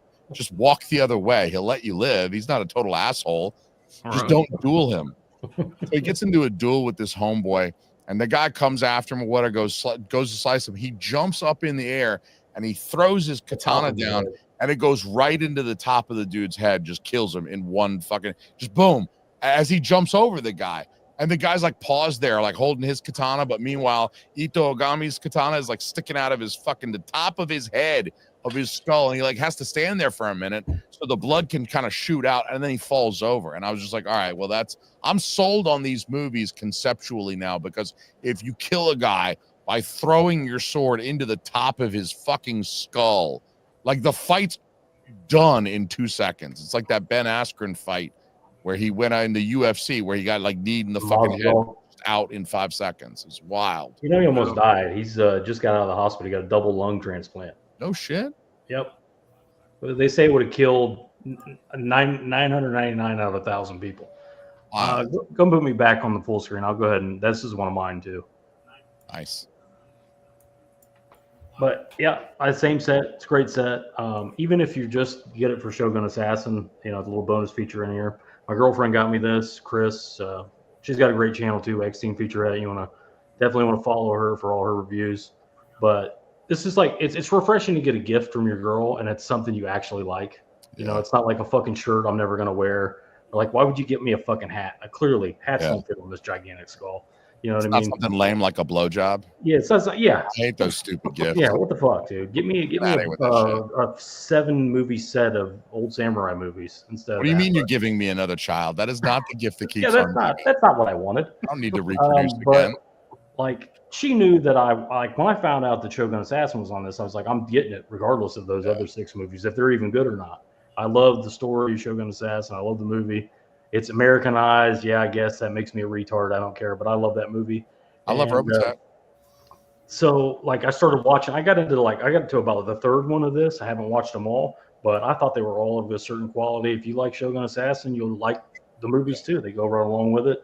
Obviously, it's cut together, but I couldn't be happier. You know, even though this is a digipack, what were they really going to do with all these discs? You know, it's going to be a digipack. I'm fine with it. We got a little case for it, so I can't recommend this release any higher. Even if you don't like, you'll get something out of this. It's like a big epic story, and there's a lot of wild shit in it. It's fun. It's gory. There's a lot of wild shit. There's a lot of crazy shit going on. So I could even though it is $50 on sale, it's worth every penny of that. There's a lot of 4-year-old dick too. Like, you don't really expect there to be that much 4-year-old dick. A lot of naked. It is like, yo, I'm a toddler. I'm getting naked now. Breastfeeding out of nowhere. It's a lot of weird stuff in it for sure. Yeah, for sure. Good stuff though. So we pick up on some time there. You know, Homeboy was in Bounty Hunter too. The star of I can't remember his name right now. The guy who plays Ito Ogami in those films. He was in the Bounty Hunter trilogy. He did the Bounty Hunter trilogy just before he did these films, and that was a release from Radiance from last year that I liked a lot. Yeah. I'd be willing to bet that Lone Wolf of Cubs and Johnny's 5 also. Be willing to bet money on that. Yeah, I guess. He's a big fan of those. Sarah, I got Labyrinth, Jim Henson. Nice. My number 4 is Godzilla 1954. Oh, yeah. Chris, David Bowie was Pontius Pilate, is that right? Pontius Pilate, yeah. Pontius and Pilate. Last Temptation of Christ, as well as Harvey Keitel as Judas. What's going on, Chubbs? Chubbs. What's up, Chubbs? You could grab Seconds from Criterion and you will see where they got the plot for The Substance. Yeah, I saw that in the chat. I noted that. I want to check that out. Obama's a must-have, man. Yeah, it's a good one, man. I had a good time with it. I've seen it so many times. Yeah, I grew up watching it countless times on cable when I was a kid. I used to play it like 3 times a day on HBO. Johnny's having really bad internet problems. Like, can't even watch YouTube. Like, so damn. He may be back, he may not be back, but we'll be here. Tony says, I have only seen Uncut Gems. That's kind of an underrated Criterion. Grifters is a good one. Good. Yeah, Grifters is a good one. I saw Rafifi from Criterion on Johnny's recommendation. I like that one with the heist. Yeah, look at him. Her channel's X-Dean featurette. Oh, he caught my mention of Robotech. I didn't know anyone heard me say that. Hey man, if you're a kid of a certain age like me, I watched some fucking Robotech as a kid, man. And I mean, it is like you said with Shogun Assassin, it's a bastardization of several Japanese shows that were like cut together and rewritten, and the dialogue changed, and obviously they were not faithful at all adaptations or translations, but it turned into something it's an American hodgepodge, but still it's like fucking American chop suey. Like, I'm still digging it. So yeah, I mean, I wouldn't know about those other movies. I got that big ass Robotech box set for like $15. Like, I waited and waited and waited. It was like a $200 box set. It has all this shit in it. Every episode, all like, it's this giant box set. It's like this big. This is not Pops' dick right here, although it is. Yeah, this is how big Alan is seeing red right now with this comment. I don't, like I said, I don't fuck people for their opinions, but that's actually a solid hot take, and I'm going to jump on there and agree with you, because Star Wars, I hate to say it, there's 3 Star Wars movies in my heart, and they have kind of fucked that franchise up for me ever since like 1983. They have just been fucking that franchise. And I'm willing to say Robotech I probably dig more than Star Wars at this point in time. Just because there's so many shitty Star Wars movies. It's like, what the fuck are you guys even doing? You know, like I to an extent I agree, especially like with the newer ones, which I don't mind those. They're Star Wars. It's Star Wars 8, you know, or whatever. How good is it? How good is the 8th one going to be in the series or whatever? But like, if you look back at the previous trilogy from the late 90s, early 2000s, those look like 1,000 times better by comparison with these new ones. So who knows what the next? Because there's a new trilogy coming from what I understand, with Ray and all that stuff. So I wish they wouldn't. They're just gonna. Listen. They paid $4 billion for it. They're gonna get their. They're gonna ring that fucking thing out until there's absolutely no money left to make. I'm sure they made the money back on like. Already for sure. Toys and stuff. I'm sure the licensing. But holy shit! I mean, people know my thoughts on it. I'm not gonna get into it. Get up my soapbox. I think the only reason people like Star Wars is because we were all young and dumb when we watched Star Wars for the first time. So we all love it because you're like 7 and you're like, fuck yeah, I love Star Wars because I'm fucking 7. I also like Chef Boyardee. Like I have bad taste. I think you could say that about a lot of movies, like, you know, Ghoulies and some others where it's like it was terrible then, it's terrible now, but the nostalgia overloads all that. It's the trump card, you know. It's like, you know, that the nostalgia makes it like I have this here because we were talking about it earlier, but the Basket Case movie, I think it's a good movie. The nostalgia makes it a great movie for me. Like I really enjoy it. You know, there's a big factor with that. You know, Black Glove, man, fucking based. Robotech is mad cool, dude. I love Robotech, dude. I've never seen anything Robotech. I don't even know what you're talking about. To be honest with you, I need to check it out again. You're gonna be checking it out with under a microscope. Yeah, this is better than Star Wars, dude. Like Min-May is kind of a hoe, but that's all right.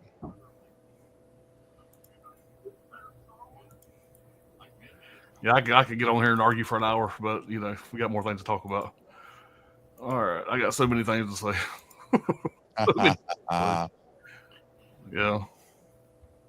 Yeah, 40-year-olds love Star Wars. Well, like my grandpa, he didn't watch that shit. You like ask my grandpa what he thought of Star Wars, he'd be like, "Fuck out of here, kid." Give me that To Hell and Back with Audie Murphy again. Yeah. Like I don't know, like how like my grandfather, if To Hell and Back was on every day, he'd just watch To Hell and Back. All right, Steve, let's cleanse the palate here. What you got? Let's go do 2, Steve. That way you catch up with us because we did kind of 2 last time. This isn't going to cleanse the palate.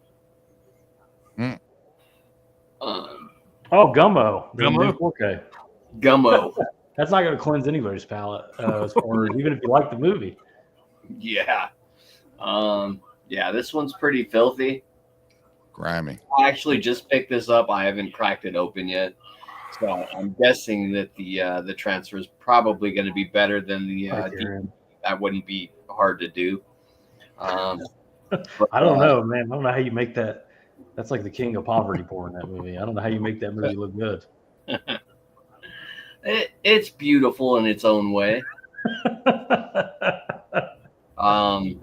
But yeah, I don't know. I was really, really surprised to see Criterion pick this up. Like the DVD had been out of print for probably a decade, and nobody had done anything with it. And it was just a really weird. This and Happiness, like around the same time, to see Criterion to pick that up was kind of strange. But yeah, this is just a really, really fucking weird kind of non-linear, like faux documentary style film about a bunch of kids in a small town in Ohio. It's like a trailer park community. Checks out. And it's a trip. It's very offensive. It's not for people that are afraid to watch anything that might push their boundaries on it. There's some animal torture. It's fake. but yeah, and some animal killing. Yeah, there's some Down syndrome prostitution. Hell yeah. Yeah, there's an awkward make-out scene in the middle of a junkyard that results in a girl finding a lump on her breast. So there's some real fun stuff. The fuck are you watching, Steve? Spaghetti in the bathtub. Come on, I man. just love I love the fact that this is a movie directed by a person named Harmony, and it's a dude. Fucking dude named Harmony. I love it. I feel like you mentioned Happiness as well, right? Like Happiness, Gummo, the Doom trilogy, the Doom generation, that Teen Apocalypse trilogy. There's like this, I think it's coming back into fashion somewhat, this like 90s, sort of mid 90s indie scene where you know, you had some films that kind of blew up early in the 90s, and it just was like the 90s was this huge thing where like the indie films were getting greenlit. A lot of these like Steve Araki, Harmony Korine and stuff like that. It's like they never would have been greenlit in the 80s to make a movie, but it was like they just hit right then. And you know, it might have been something like Tarantino blowing that up with Reservoir. So much money slushing around back then. In the 90s, the blockbusters were everywhere in 92, 91. So there was so much, they were so flush with money, they were greenlighting all sorts of projects. And there was big stuff coming out too, like The Rock and Armageddon. I mean, there was big blockbuster stuff coming too, but Jurassic Park. But it seems like that stuff is coming back these days. Like people are going back, and they're, you know, Criterion is bringing something like Gummo. It's like you said, it kind of was obscure. It's this old DVD that no one can get anymore until a couple of months ago. And now it's like, oh, this shit. And they're putting out the Greg Araki film. I think it's Greg, right? I said Steve a second ago, but whatever his name is, he did the Teen Apocalypse trilogy, Happiness. You got all this stuff coming back thanks to Criterion and a couple of these other boutiques. And it's kind of cool for like guys our age. Yeah. Yeah. Unexpected for sure.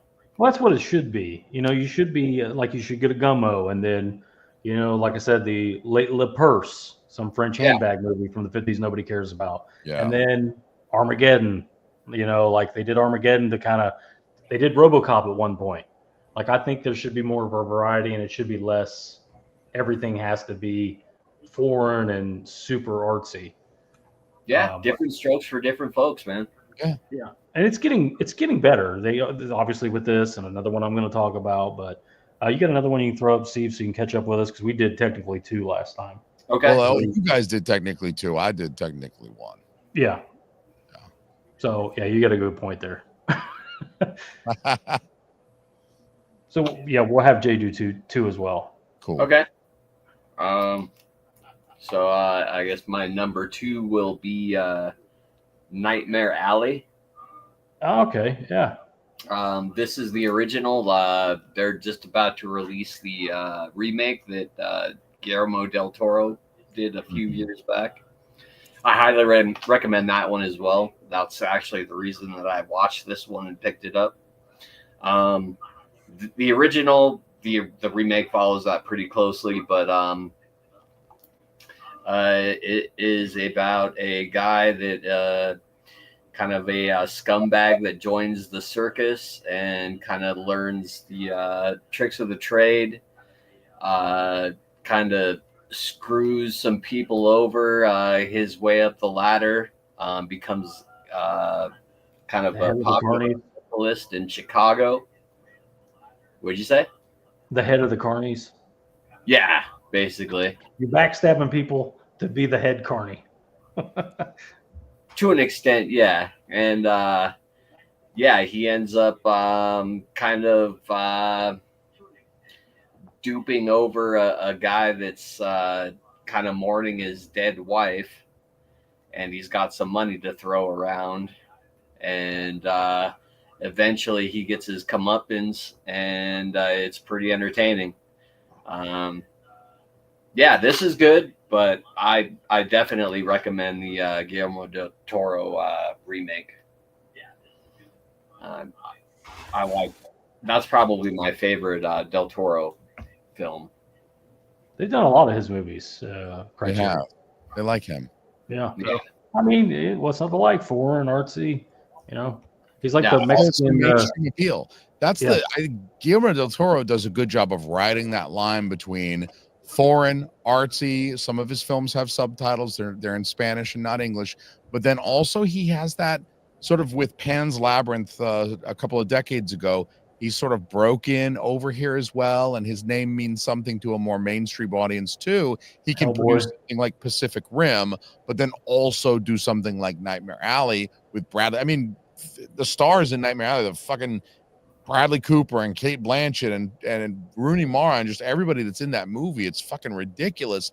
And so he's got this great crossover that I think is somewhat rare, where he's got that art house appeal, but also he can sell tickets too. Yeah, it is rare. Yeah. But I don't know. Like he's like the Mexican Tim Burton. Yeah. You know? Yeah. That's a good comparison. You know, like that is a good point. Pacific Rim and Hellboy, big blockbusters, and you know some art house stuff that still delivers. People still want to see it too. Yeah. So yeah, Jason, just go ahead and do two, and then we'll catch up with the chat, and we'll all do our number one. Excellent. I will show you guys one that is near and dear to me for you know, personal nostalgic reasons, like a lot of these titles are. And that is Fear and Loathing in Las Vegas. Oh man, I wish Johnny was here. I feel a strange. I mean, obviously, this film is a film that I would watch routinely. When I lived in Athens, going to UGA, and you know, had an apartment, getting drunk, getting fucked up, doing drugs with all my dipshit friends. You know, sometimes we'd go out on the town. Sometimes we would just stay in and watch movies. Depends on the night of the week, but invariably, once we hit a certain level, a threshold of fucked upness, this movie would be busted. I would bust this out at like midnight. And so that's why I always say, like, I've seen the first 45 or so minutes of this movie countless times, but I haven't seen like, I'd never make it through the whole movie. I'm fucked up when I put it in, and it's midnight. So it's like, this is the movie that you pass out to. But in addition to that, like having that personal, like, oh, I had a lot of fun watching this with my idiot friends. This is a movie that I cannot watch sober, and I don't get fucked up that much, but I cannot watch this movie sober, but I can definitely watch it fucked up. But there's a weird, like, it's obviously set in the early 70s. I think 72 was the year that he was hired to cover the race for motorcycle race. And yeah. And so, you know, that's the basic idea, the plot of the book, which I have read, as well as the film, which is a fairly faithful adaptation. I mean, some of Johnny Depp's voiceover is like he's just reading the book, like lifted. Like his initial voiceover, his starting voiceover in the desert, that's exactly how the book starts. It's as if he just cracked the book and started reading it as you're seeing the images on screen, which is, I mean, it's pretty perfect. Johnny Depp was perfectly cast.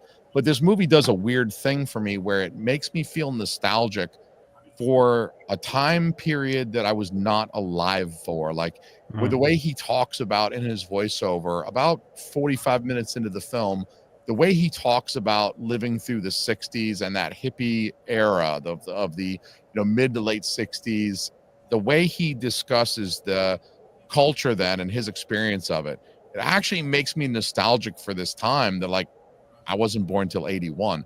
Like I wasn't here. I didn't exist.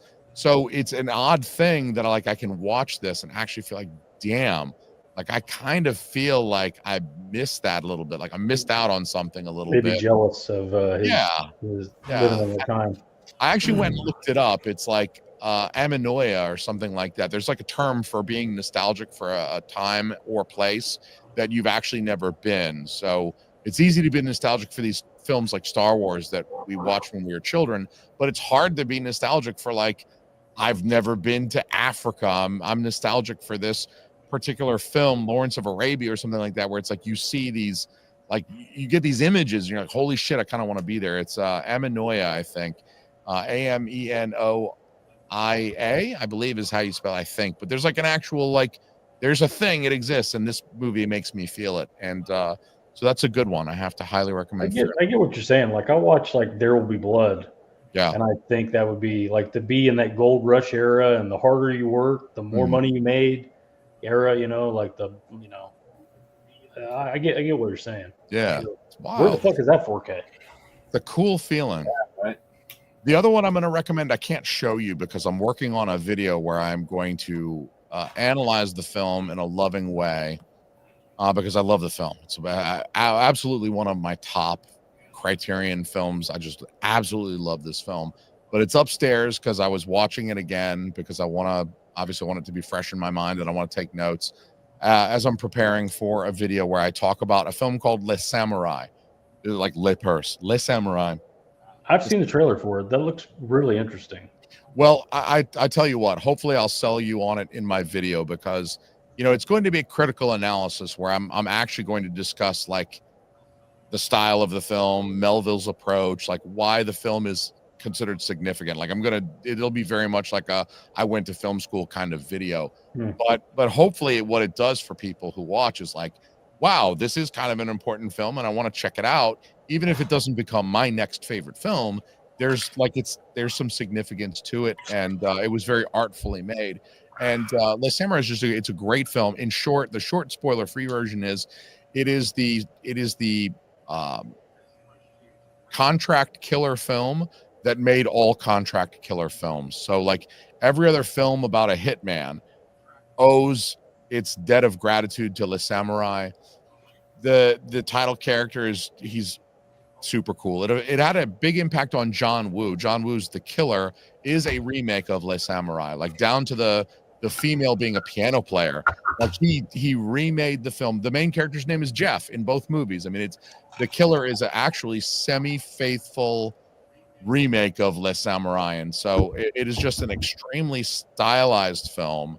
It's the kind of film that looks great on 4K, but then it also has to make you wonder why every time somebody on YouTube talks about 4Ks, they talk about colors popping, which is great if it's like a highly saturated film that is like Technicolor and it's like the colors are meant to pop because that's the artistic vision of the filmmaker. With a film like Les Samurai, there's hardly any colors to pop. It almost feels like a black and white film. At the time, it is a full color film, but the kind of drab and dreary stylization is very much what Melville was going for. And while it looks great on 4K, it looks incredible on 4K, in my opinion, the cinematography is more about light and shadow than it is about color, saturation, hue, anything like that. So it's not the kind of film that you can say it looks great on 4K because the colors pop, because that would be a retarded thing to say about Les Samurai, but it's an incredible film. But I guarantee you, let me cut you off, but I guarantee you the people that have reviewed it that are saying, "Oh my God, the colors, they just burst." Pop. There's not a lot of poppy color, but maybe they do. I haven't seen a lot of reviews for Les Samurai. I feel like it's probably one of those Criterion titles where they don't make a lot of money on Les Samurai, but they make it up on something that's a little bit more popular, like Risky Business or Fast Times at Ridgemont High, that's going to sell a little bit more. Mm-hmm. And so they kind of balance out a release like Les Samurai that's a little bit more of like, it's a French film from 67. There's not a lot of action. But it'll make that segment of the Criterion fan base very happy. Yes, and I mean, being that segment, I mean, I love Les Samurai. I bought it on DVD from Criterion when they released it in 2005, and I recently upgraded to the 4K last November when they were doing their previous sale, and I never bought the Blu-ray in between, but it is definitely a film that I've rewatched over the last 20 years several times, and it's just it's one of those films where it's like kind of style over substance a little bit. And it really is the kind of film that you could just like turn off the audio and watch it silent. And like the imagery is fascinating and compelling enough, I think, that it can sell you on a silent version of Les Samurai because, it really reminds you like the visual importance of the visual artistry of the medium. I feel like the 40 copies just got ordered. All right. I think you should definitely. I've got enough liquor in me, so I'm going to defend my Star Wars. I got something. All right. I was born. You said you were born in 81. I was born in 71. Yeah, there you go. So you were -1 whenever Empire Strikes Back came out. I first off, let me go and start with this. The last 3 movies that came out, I see the holes. I was hoping for more. I do understand why people say they're just shitty movies. I can appreciate that. I'm not blind. I do see that as well.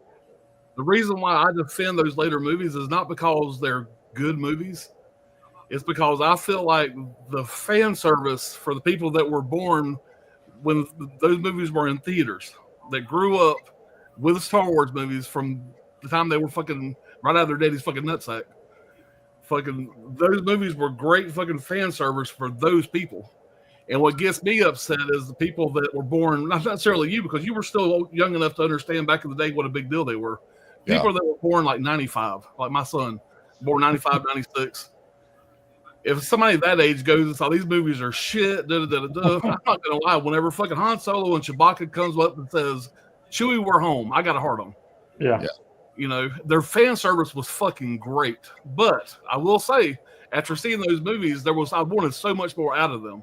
Yeah. But I do say that the fan service of those movies is why I have a love for them. Not because they're good movies. In order. The fan service was great for those people back in the day that was raised on those movies. Yeah. I can't want to respect whatever y'all think, because I've never seen them, so I'm ignorant with that. Yeah. But I have a love for those movies, because that's what got me into loving movies so much was those movies. I got a real deep part in my heart for those movies. That's fine. That's the gateway drug. That's what it takes. But yeah, and like I said, like you said earlier, nostalgia is the fucking hell of a drug. Yeah, you know?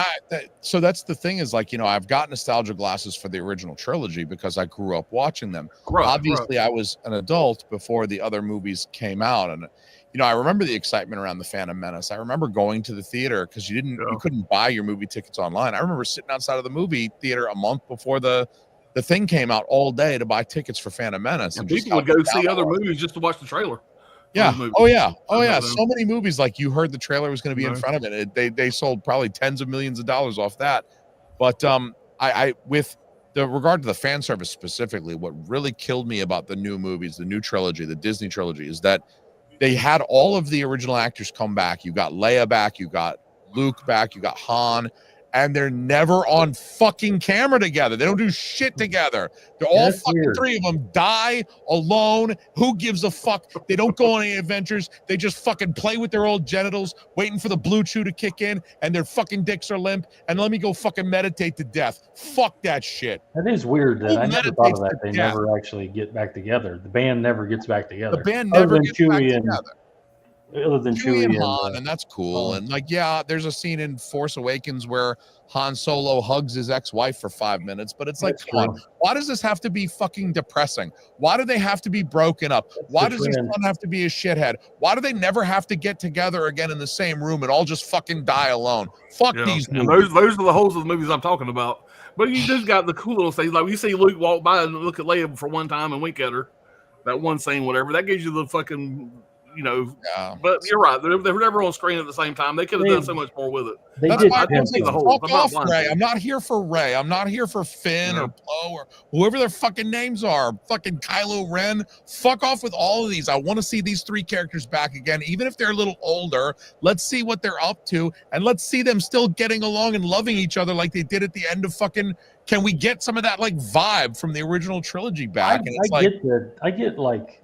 It's maybe story beats that were kind of that they went that dour direction, maybe to build up the memory. It's just like I kind of get like Luke's been through it. Luke's been through some shit. Yeah, I could see him being jaded with the all the politics, because it was all politics at the end of the day.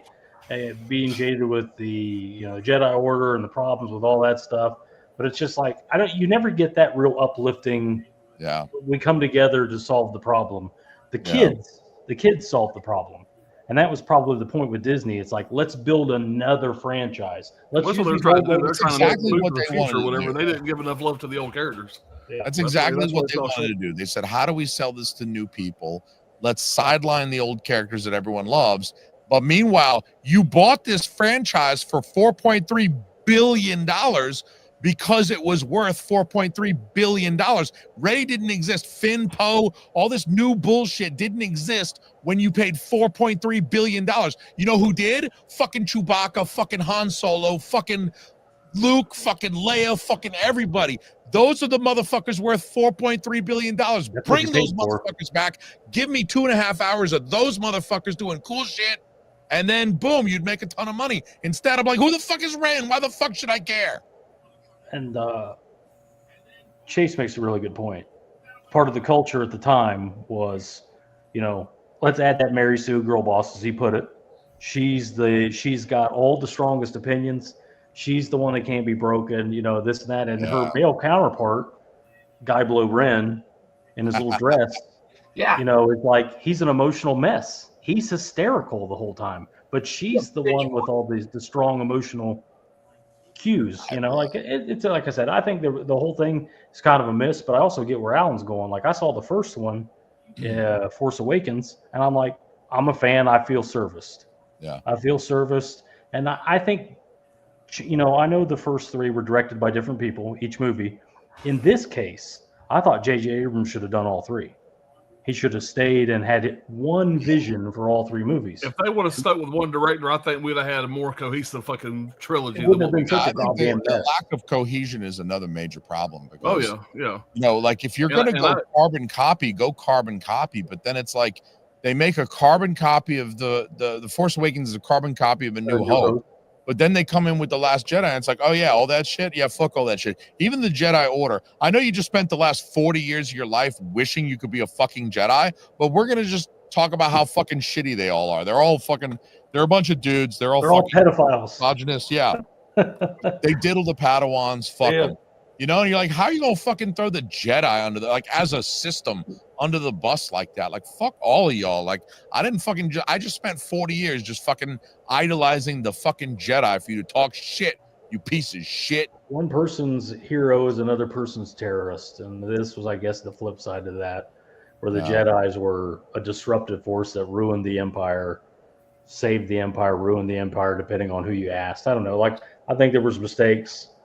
But, I think it was part of the time, too, a lot of that. Like Chase pointed out, you had to have this, you had to have that, you had to have, the old people suck, young people rule, that kind of thing. Yeah. And they should have at least done, maybe, if they're going to do another new trilogy, let the old people have that trilogy and slowly start to bring in the next Han Solo, which was Oscar Isaac. Slowly start to bring in the next Skywalker as these three movies go along with the legacy characters, and kill them at the end of it or something, or have them save a planet together and they all die on it or some shit, and then make your new trilogy, which they're doing anyway. They're already making another trilogy with these new kids, and all the other characters are dead. So I don't know. Those three movies should have been the legacy characters movies, and the new trilogy should be those kids movies that are coming out. It seems like all of the background, kind of introducing them to get ready for the next trilogy. Yeah. But anyway, we'll catch up with the chat and we'll get on with our number one. We'll catch up anyway, fuck Star Wars. Let's go back to the chat. Listen, maybe those next three are going to be great. I don't know, but just like I'm not holding my breath. I don't care about Rey. I don't care about the janitor. Yeah. That's what he was, a galactic janitor that turned into being like one of the heroes. I don't know. Didn't work for me either. But I was a fan of Gummo. I need to watch Gummo. I ain't never seen it. Chris, back to you, Jason. Fucking my man who loves hit all the buttons. Click on Chris is a good guy, man. He's a good dude. He's got a channel. Tonight, buddy. We'll eat shrooms and watch Fear and Loathing. Yeah, he's got a channel, man. Is it still fucking Chris C? What's his channel name? I'm not sure. I can't keep up with everything, but hit all the buttons with everybody. Subscribe to give him a shot. Watch a few videos. If you don't like it, you can always hit the button later. Yeah. Yeah. Don't look now. 1973 is Wild Wranglers #3. That's a good one. Eli, what's going on, Eli? All right. I'm saying, hey. Again, guys, sorry if I'm skipping over anybody. We're just kind of running a little bit long here, so I'm going to move right along here. We got another question here, I think, or another recommendation from Sydney. Night of the Hunter. Oh, yeah. Oh, yeah. 55, Citizen Kane 41. Thief is great. Thief 81. Sweet Smell of Success 57, and Elevator to the Gallows 58. Thief is the only one I'm familiar with. Or a nice French film. Yeah, Night of the Hunter I own, but I believe it or not, I still have not watched that yet. I've had about 10 people recommend that movie to me. A real good movie. Yeah, I need to get around to that. Night of the Living Dead 68. Brad showed that earlier. Never seen Nightmare Alley, new or old. So good to buy. Or asking good to buy. I would recommend it. I don't know. I would stream it first. It's a long movie. But yeah, it's worth owning to me. Chris says Rosemary's Baby, Sorcerer, Last Temptation of Christ, Blue Velvet, and Don't Look Now. Just top 5. Solid. Chinatown 74, similar to Nightmare Alley? ? I don't think so. Not in my opinion. No. Yeah, I wouldn't consider them very similar.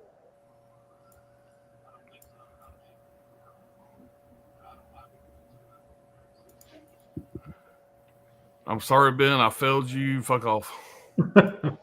Damn right. They wanted we radar showed that one. The Last Jedi changed everything in film, period. There's my Criterion I'm planning to get very soon. House Sorcerer, Honora, Thelma and Louise. I still ain't got Thelma and Louise yet. And Peeping Tom. I watched Peeping Tom on streaming, and I was on the fence. I didn't know nothing about it, and I was going to just blind buy it. I ended up watching it on streaming. I never did buy it. Save the money. In a bad director, we will never recover. Warlord Thrawn, that's my Star Wars sequel villain.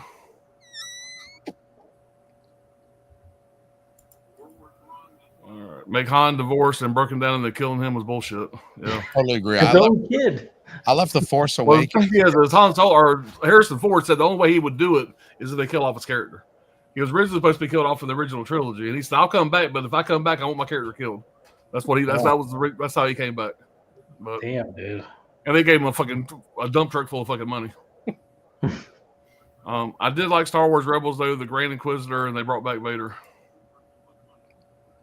Blood Simple. Moonstruck. Blood Simple, very good. Blood Yeah, I Simple. love Blood Simple. The worst thing is to fear than death. All right, we're gonna mark it off right there. Brady said we got one more show. I still got 2 more to show. I have 2 more also, but it'll be we'll do them on this last round. All right, Steve, what you got, brother? Oh, I'm gonna beat somebody to the punch, I think. Apologies in advance. I'm gonna hold it up. Yeah. There you go. This ain't one of my 5, but I threw it up there because I knew everybody was gonna grab it. I intentionally left the side of my 5s. I knew everybody was gonna have it. Terrible. I wanted to show that I was thinking about it. But yeah, Pretty rough the artwork. transfer on this is just so much better than the studio release. Yeah. If you're a fan of this movie and you don't own it yet, then pick it up for the sale. If you're a foreigner trying to get into this country, that should be part of the test. You got to watch that movie. You can become a citizen. Tell me you like it. Tell me you If don't you've like it. never seen it before, Yeah. blind buy, just get it. Yeah, that's a one I would wholeheartedly recommend a blind buy on. If you've never seen the movie, you're not going to go on that. Well, I have 2. I bought this 4K. I don't know where the fuck it is, but the others. Yeah, that's a good one. Studio Canal did the transfer, I believe, on this. It's very good. It looks great. Perfectly shot, and it's kind of like what Jay was talking about, where people will say, "Oh, the colors, this and that's a very dim, grim movie. And you want it to be that way. It's very gray, but in all the right ways, and it should be. It shouldn't be bright and colorful. You don't have the film can't make a statement if it's bright and colorful. And it's mostly indoors. She believes her children are allergic to the sun anyway, so there wouldn't be much. It's going to be only candlelight most of the time. I just think it's great. I think it holds up extremely well, and it's a really easy. It's a really easy movie for me to recommend to anybody. That's what I like about some of these Criterions. Like, I can't recommend some of them everything to everybody. That one I think everybody would benefit, even if you don't like horror movies, because it's kind of a softer touch horror movie. It's effective, but it's not like gory or anything like that. It's creepy, but it all hangs. A lot of it hangs on the end too. Where if you're still with it at the end, and when that reveal happens, that might be. It might swing on that for some people, but I think the others actually does better nowadays. Like I think it hits better now than it did when it was first released. Yeah, because it was marketed poorly back in the day. It came out a few years after The Sixth Sense, and everyone was trying to hit that like horror movie with the twist ending. What like lies beneath? Yeah, I do think the others was mismarketed to people as kind of let's try to capitalize on the Sixth Sense market, instead of letting it be its own thing. And now that there's been so much time and it's getting released from Criterion, I do think that others is able to kind of get a little bit of distance from that like period of pop culture that it actually is a much better. I rewatched it when I got it a couple of years ago on 4K, and I want to say it was a much better film than I remember it being when I saw it the first time, back in 2002 or whatever. Yeah, I think it's great, and I think it holds up really well. And like I put it in that girlfriend category. You want something around that's like, if you want to watch something horror and she's not really like, you can kind of put that in, slip that one in. But I really enjoyed it. I thought it looked great on 4K, and I, like you said, I think it holds up really well. And it's like, I kind of like weed. I did, weed a lot out of my collection, and that's one I kept over. Like I put it like, it's like similar to the Changeling in some aspects. Yeah. I sold it off my Changeling limited edition. I kept that in its place. So it's like I didn't need how many haunted house movies did I need, kind of thing. And even with the seance scene, I thought the seance scene was great. They're both great seance scenes, but I don't know. I'm a big fan of it, and if you don't have that on 4K, that's I recommend. Yeah. And then this was obviously number one for me. I'm a big fan of this movie. It's probably in my top 5. Like you said about Lay Samurai, I've only seen the trailer for that movie. I watched the trailer. I got stuff that led to this movie. They're talking about the killer and how odd he is, and obviously you have a detective that's going after him, and it seems like you're seeing both sides. Similar to this movie, where everybody is so perplexed by this killer because he's so fucking bizarre. They don't know what to make of him. It doesn't seem to make sense from the outside looking in. And you get a lot with Tommy Lee Jones as well, chasing after him. But great chase movie, great big bag of money movie. I love all the characters. I love all the castings. The 4K looks great. The bonus features, you got that Josh Brolin little mini documentary, which I really like that little feature on this. It's just a winner, man. It's a great movie, even down to the fucking disc art. It's badass. Couldn't recommend this. This is $25 in the sale. Throw that in your fucking cart. Yeah, 25 well spent. Yeah, for sure. All right, I'm gonna show my last 2 here. I got Risky Business. Yeah, man. Another movie I grew up with, man. This was a guaranteed watch back in the 80s. I watched it 1,000 times on HBO.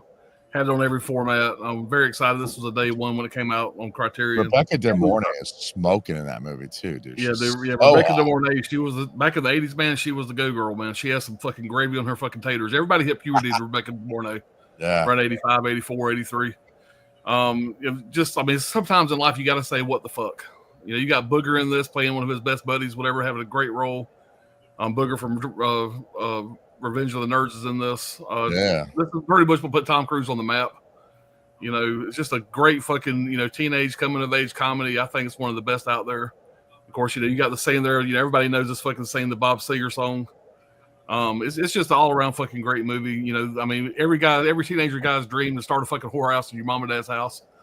I don't know. Like I said, it's just a fucking great movie. You haven't ever seen it. This is one of those 80s comedies that I'm going to recommend every fucking day of the week and twice on Sundays.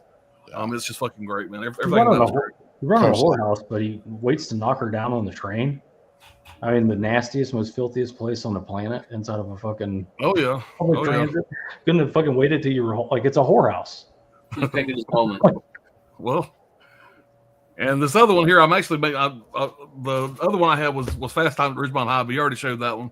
So I'm kind of making a backup here, and it's going to be The Breakfast Club. Yeah. Again, if you're born in the 80s, this was fucking guaranteed watch, whatever. Just fantastic movie. This is a great release. This is the only release of The Breakfast Club you need. It's got all the features. It's got everything attached to it. This was a 1980s, coming of age fucking staple. If this hit right at the right time for me. I was probably in maybe 9th grade when this came out. If memory serves, whatever. But like I said, all these characters here I grew up with. This was kind of the amalgamation of all those teenage movies together that I watched back in the day. This is the one that stood out that I watch the most now in 2025. Great fucking movie, great release. John Hughes, this right here is the best release that movies I ever got. John Hughes, best movie?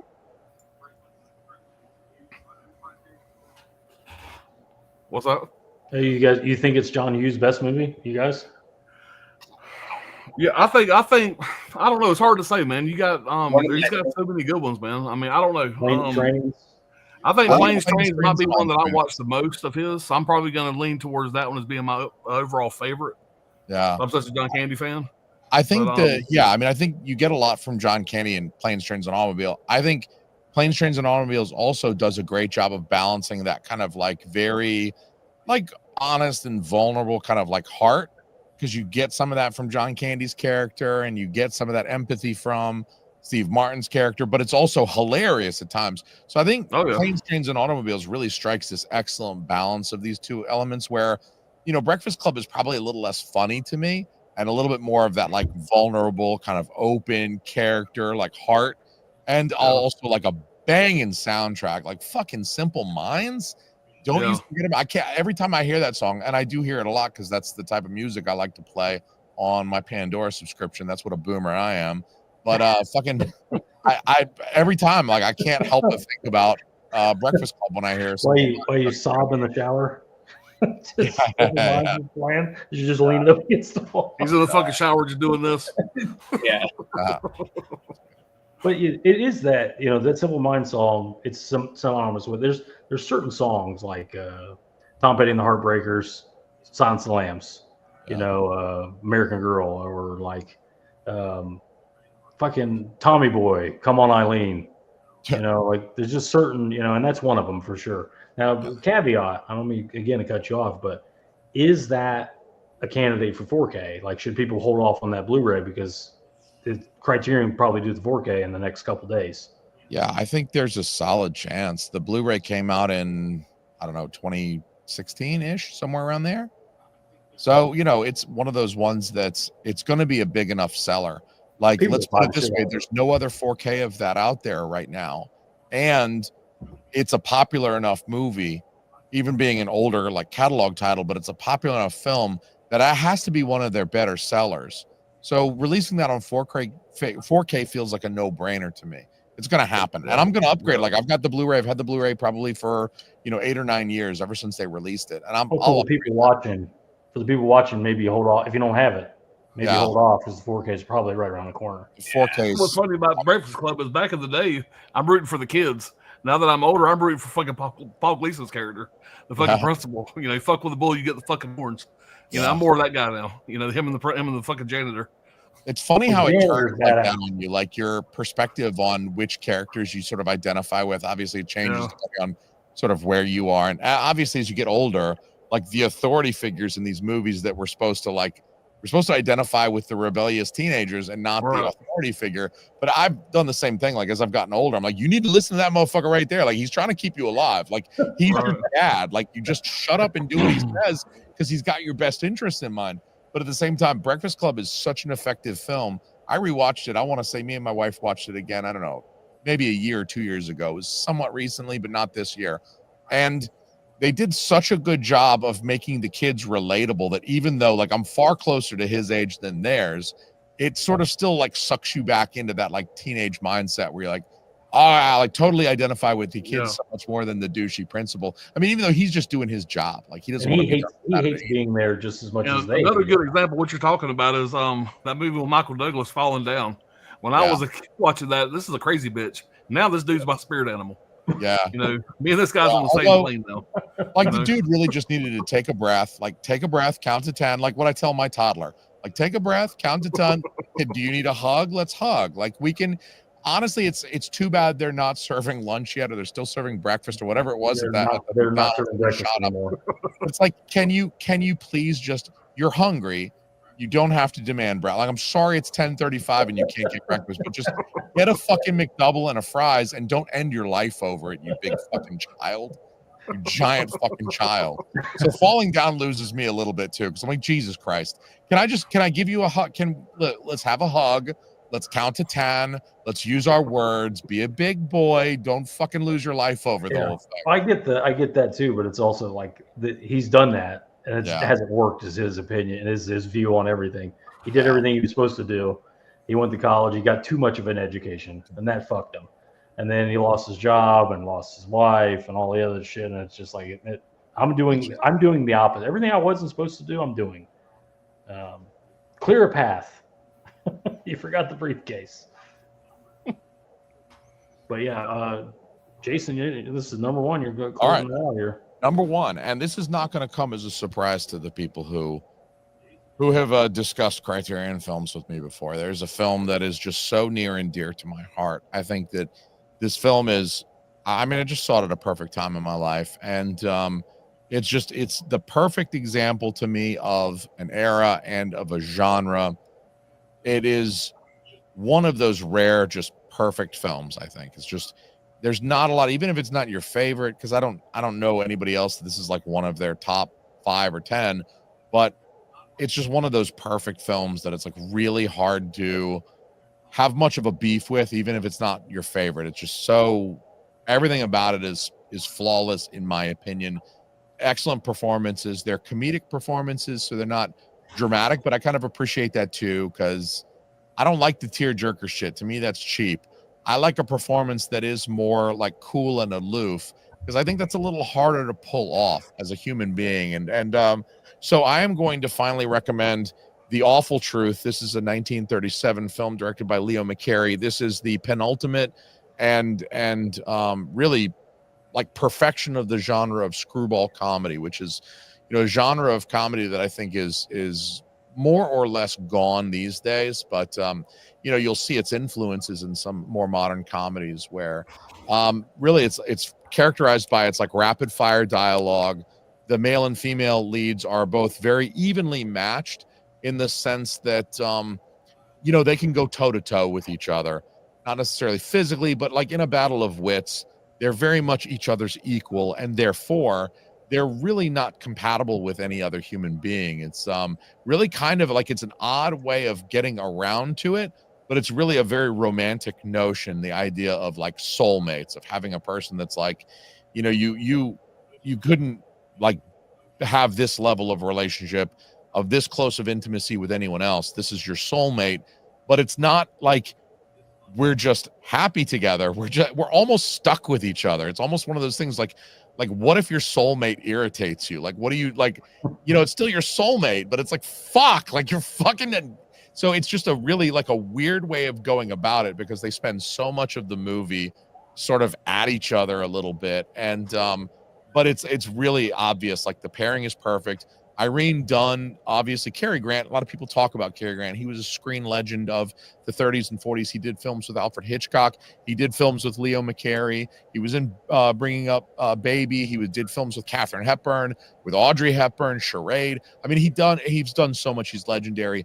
People know who Cary Grant is, but Irene Dunn, I think, is maybe not as well recognized, like just by pop culture, but she is like every bit as awesome as he is in this film. And his performance, I mean, you can't sleep on his performance.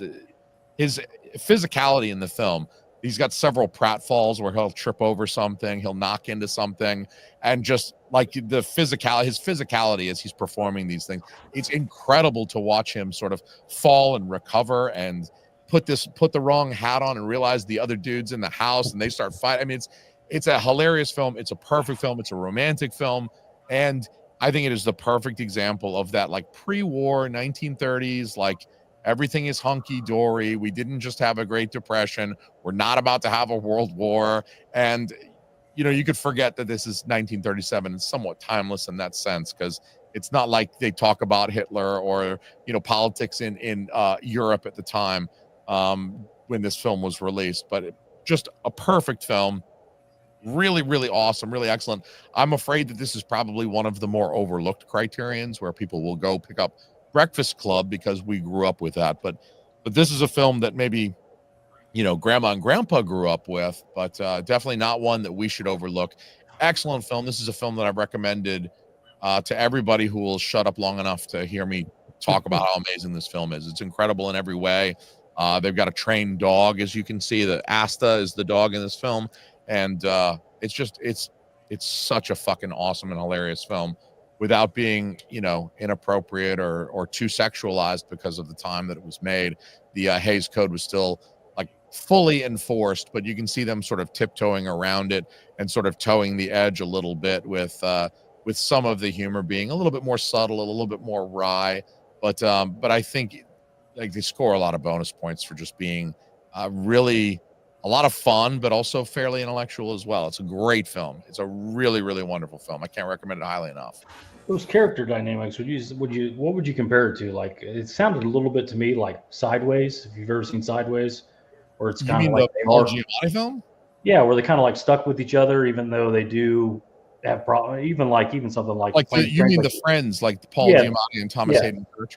Yeah, this is more like a romantic angle because they're like Mhm. husband and wife at the beginning. They're already married in the beginning, and then Mhm. they sort of start suspecting each other of infidelity, and they go to get a divorce, but it's like it takes the divorce a little while to finalize, so they're sort of dealing with each other in the meantime, and they're sharing custody of the dog, and it so I would compare it more to like a romantic comedy in that sense. And um it's maybe one of those things where took each other for granted in the beginning, but then when they break up and they start seeing each other dating other people, they like start sabotaging each other in hilarious ways. So And like the breakup with Vince Vaughn and yeah, Jennifer Aniston. yes, but with a happy ending. Mhm. It has a much better ending than the breakup, where it does focus a little bit more. I mean, screwball comedy. There's a I think his name is Stanley Clavell, if I remember. He's passed away now, but he was a film, and I don't think he did film specifically, but he was like a literature professor at, I want to say Harvard or Yale. It was like Dartmouth. It was one of these like Ivy League schools, and I think his name is Stanley or Steve Clavell. I've got the book. It's called Pursuits of Happiness, but he defined screwball comedies as the comedy of remarriage, where it's like the characters aren't necessarily, it's not like a modern day romantic comedy. It's like you have to have that meet cute, and they like will they won't they. A lot of this is like they already have, they were married at the beginning, and so it's really kind of a comedy about them coming back around to their senses, sort of. It's like, oh yeah, we have a good thing, and we have to recognize that like this thing that we have that seems very dysfunctional is actually, it's actually really functional. And as soon as you start getting other people involved, like the guy that starts dating her, he's just this yokel. He's rich, but he's like this yokel, and she can't do anything with him. He's not a match for her. And then he starts dating this like socialite from this rich family, old money, and she's not right for him either because she doesn't have the same like repartee and humor. And it's just it's just like it's a difficult film to compare to modern High stuff. Fidelity, maybe High Fidelity with John Cusack, that kind of thing. I think there's probably a little bit of that in there. Maybe For Richer or they Poorer. break up and get back together, that type of thing. You ever see For Richer or Poorer with Tim Allen and Kirstie Alley? Kirstie Alley. Was it Kirstie Alley? Kirstie Alley, yeah. Yeah. Similar kind of thing where the marriage is kind of dead, and by the end, they come back around. Yeah, it might be more. It might be something like that, where like the experience like brings them back a little bit. And I don't know. There's just so much mirth in this movie. Like there's a scene where she doesn't dance, but Cary Grant's like, oh, she loves dancing. Tells her new boyfriend like she loves dancing, and he's just this like he's Ralph Bellamy from Pretty Woman and Trading Places. He's Ralph Bellamy, and he's a young Ralph Bellamy. So he takes her out on the dance floor and starts dancing, and she's just like fucking like, I don't know what to do with myself. And Cary Grant's just like, crosses his arms and leans back, and he's just so smug and enjoying himself as he's sort of putting her through this. And the whole thing is like, he knows they're not going to work. He knows that like this guy's not competition for him necessarily, but like he's enjoying like rubbing her nose in it almost. And it's just, she does the same thing to him later in the movie, though. He's trying to like seriously date this socialite, and she comes over pretending to be his sister, and she's drunk, and she pretends that she's like a stripper or whatever. She's in this like vaudeville show where it like shows off her pussy and shit like that. And she's talking about how the wind blows her dress up and stuff. And she's just embarrassing the shit out of him in front of her family, her whole family, like her dad and shit, like his would-be fiance's dad. And it's just the way they sort of go at each other, sort of at each other the whole movie, and it's just fucking great to watch.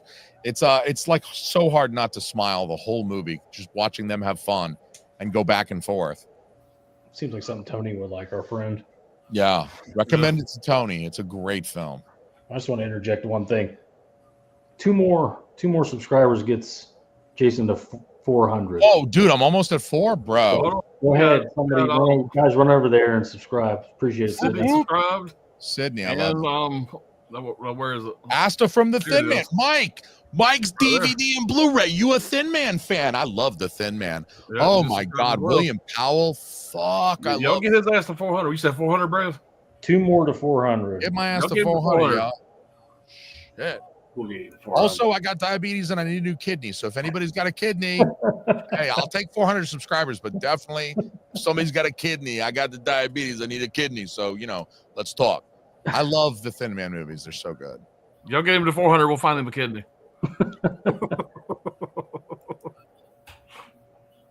Carnival of Souls is good too. I know Cary Grant's a legend, man, but I'm very ignorant when it comes to his movies. I need to watch some shit.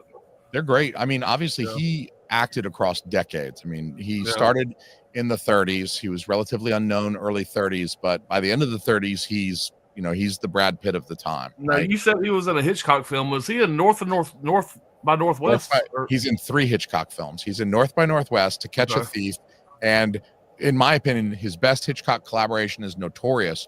It's Hitchcock directing Cary Grant and Ingrid Bergman, and there's a Nazi conspiracy, and it's the most beautiful black and white. The graphic design of the cover is some of the finest stuff that Criterion's done. She's hugging her like Nazi husband. Mission Impossible 2 was based on Notorious, like where she has to pretend to be married to this guy in order to get info for Cary Grant, who's the spy character who's trying to pump her for info, and he has to pretend he doesn't give a shit about her. But in the end, when he goes in to rescue her, you can tell like he's definitely all about Ingrid Bergman. And who wouldn't be? We're talking about Ingrid Bergman from, I don't know, 1942 or 43, whenever that film came out. We're talking about a very attractive Ingrid Bergman. I mean, I'd have thrown her over my shoulder too, slapped that ass on my way out the door to watch it jiggle. Chris says, honorable mention number 1, The Brood. I like a little better than Videodrome. Okay. It's an odd movie, man. Odd movie. Chris says, honorable mention 2, Mulholland Drive. What are the chances we get The Fly on 4K from Criterion? They got that Cronenberg relationship. A crime that we haven't got that on 4K yet. I'm such a fucking fan of The Fly. Really bad. It's going to happen at some point. What's going on, William? What's up? If you're still around, we're a little behind in the chat. Appreciate you being here. The Changeling is a great film. It's a good one for sure. Honorable mention number 3, Watership Down. 4, Fantastic Planet, and 5, Clute. Watership Down. There you go. Yeah, just subscribe to A I Great like Choice, Mike's Awful Truth. I'll go a step further with Breaking Up Baby again with Cary Grant. These 2 films birthed his humor is off the chain. Yeah, so I did mention Bringing Up Baby quickly when I was talking about how Cary Grant had acted with Howard Hawks did Bringing Up Baby as director, but I mentioned Katharine Hepburn. Obviously, he was with her in that film as well as Holiday, I believe. I mean, just talking about his bona fides. Bringing Up Baby is another one that I love that Criterion has released. That's a good honorable mention. And if you find that you like The Awful Truth, Criterion has a whole rabbit hole of My Man Godfrey and Bringing Up Baby and Arsenic and Old Lace and just all of these films that in terms of genre, actors, talent, and time period, they fit together so nicely that you could get like 8 or 10 Criterions that are just Cary Grant or Jimmy Stewart. Oh, Cary Grant. Oh, Cary Grant. Easily. Any day of the week. I love Cary Grant. I like Jimmy Stewart too, and he's done some wonderful things. And they were both together with Katharine Hepburn. There's a 3rd film that Cary Grant did with Katharine Hepburn, and that is The Philadelphia Story, which also has Jimmy Stewart in it. But I don't know, man. That one's a little bit more of a slog for me. And I'm just like, dude, Jimmy Stewart, get the fuck out of here. The whole movie. I'm like, get the fuck, go. Get the fuck out of, go home, go meet another girl. Just get the fuck out of Cary Grant's way. Sydney, I love you. I'm gonna kiss you on the mouth. Mike, I want you to come over and let's do a sleepover. I know, right? $3.99. I'm so close. So close. It's like Armageddon. We're counting down we're drilling into the earth. Probably at 800. The first time maybe only the second time Armageddon's been referenced. Alan's a big Armageddon fan. You didn't know. So hold on. I have Armageddon on Criterion. Look at the shirt. Look at the shirt.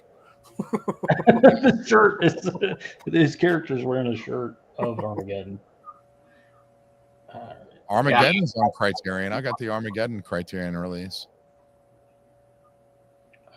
Alan's probably he has a special Criterion release, a custom Criterion release. This bitch looks like Captain Spaulding and Santa Claus had a baby. I'm surprised we did a whole Criterion stream, and Alan hasn't shown his his Criterion Armageddon Blu-ray. Yeah, fuck it. I should have grabbed it off the fucking shelf. Yeah, I had a buddy of mine. Criterion had a DVD of Armageddon. I had a buddy of mine make he made an actual slipcover that looked like a Criterion Blu-ray of Armageddon. And on the back of it, where it says, it'll say like, somebody will say something about the movie. It says best goddamn catastrophe movie ever, Pots Movie Dungeon. Yeah. Put it on the back of it, looks like a Criterion official release. Hell yeah. It's pretty badass. But I should have grabbed that. I didn't think about it. It's on the shelf over there. But we've been going almost 3 hours, guys. I mean, I appreciate you being on, buddy. We'll have to have you on again. Yeah, appreciate you coming on. And like I said, let's lift up these channels, lift up these other channels. On. You guys lifted me up a little bit. We're about to hit 400. Yeah, get 400. We'll get you back on again, man. Like I said, anytime you want to jump on, just give us a holler, man. I'm here, man. Fucking me and Brad been chatting. I've been sending him my nudes. I mean, he double tapped, he hearted on the pictures of my scrotum and everything. So it's the black hand thumb up. So yeah. The big thing takeaway here is don't keep these channels close to the vest. Get them out there, share them with everybody.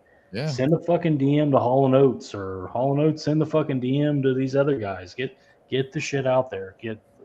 Tell everybody the channels you're subscribed to. And get them all new subscribers. Hit all the buttons. Yeah, there's not a lot of good channels that are out there anymore for that I watch on a regular basis. So I'm looking for some new blood. Like I said, AVA, I've been watching the shit out of y'all. For sure. You definitely want his channel. You definitely want Last Movie Standing. I'm telling you, that guy's going to blow right past Ken and some of these other guys. Like I said, this is what we need to do. And just sitting back and assuming that the cream will rise is just not the way it works. Some of these guys, they do this for full time and they put out 2-3 videos a day. Not everybody can do that. There's just no way that's going to work for everybody. So, these little lesser known channels, you've got to go out of your way to support them, or one day they're just not going to do it anymore. I mean, that's just the way it is. I don't have time. I mean, I got a full-time job. I got a wife. My 4 kids are grown, but I still got 4 kids that they ain't never grown completely. Yeah. Always got shit going on. I got 2 young daughters. I got a wife. Yes, I know. One of these days, I'm going to drown in that pool up there, and the channel's just going to disappear. Everyone's going to be like, where'd that Jason guy go? He got fucked up and went swimming at midnight. That's what happened. Yeah. Well, guys, thanks. I appreciate everybody being here. Jay, thanks for being on, man. We'll get you on again. And you guys have a great Sunday, the rest of your week, and we'll see y'all next time around. Later on, everybody. It'll be good.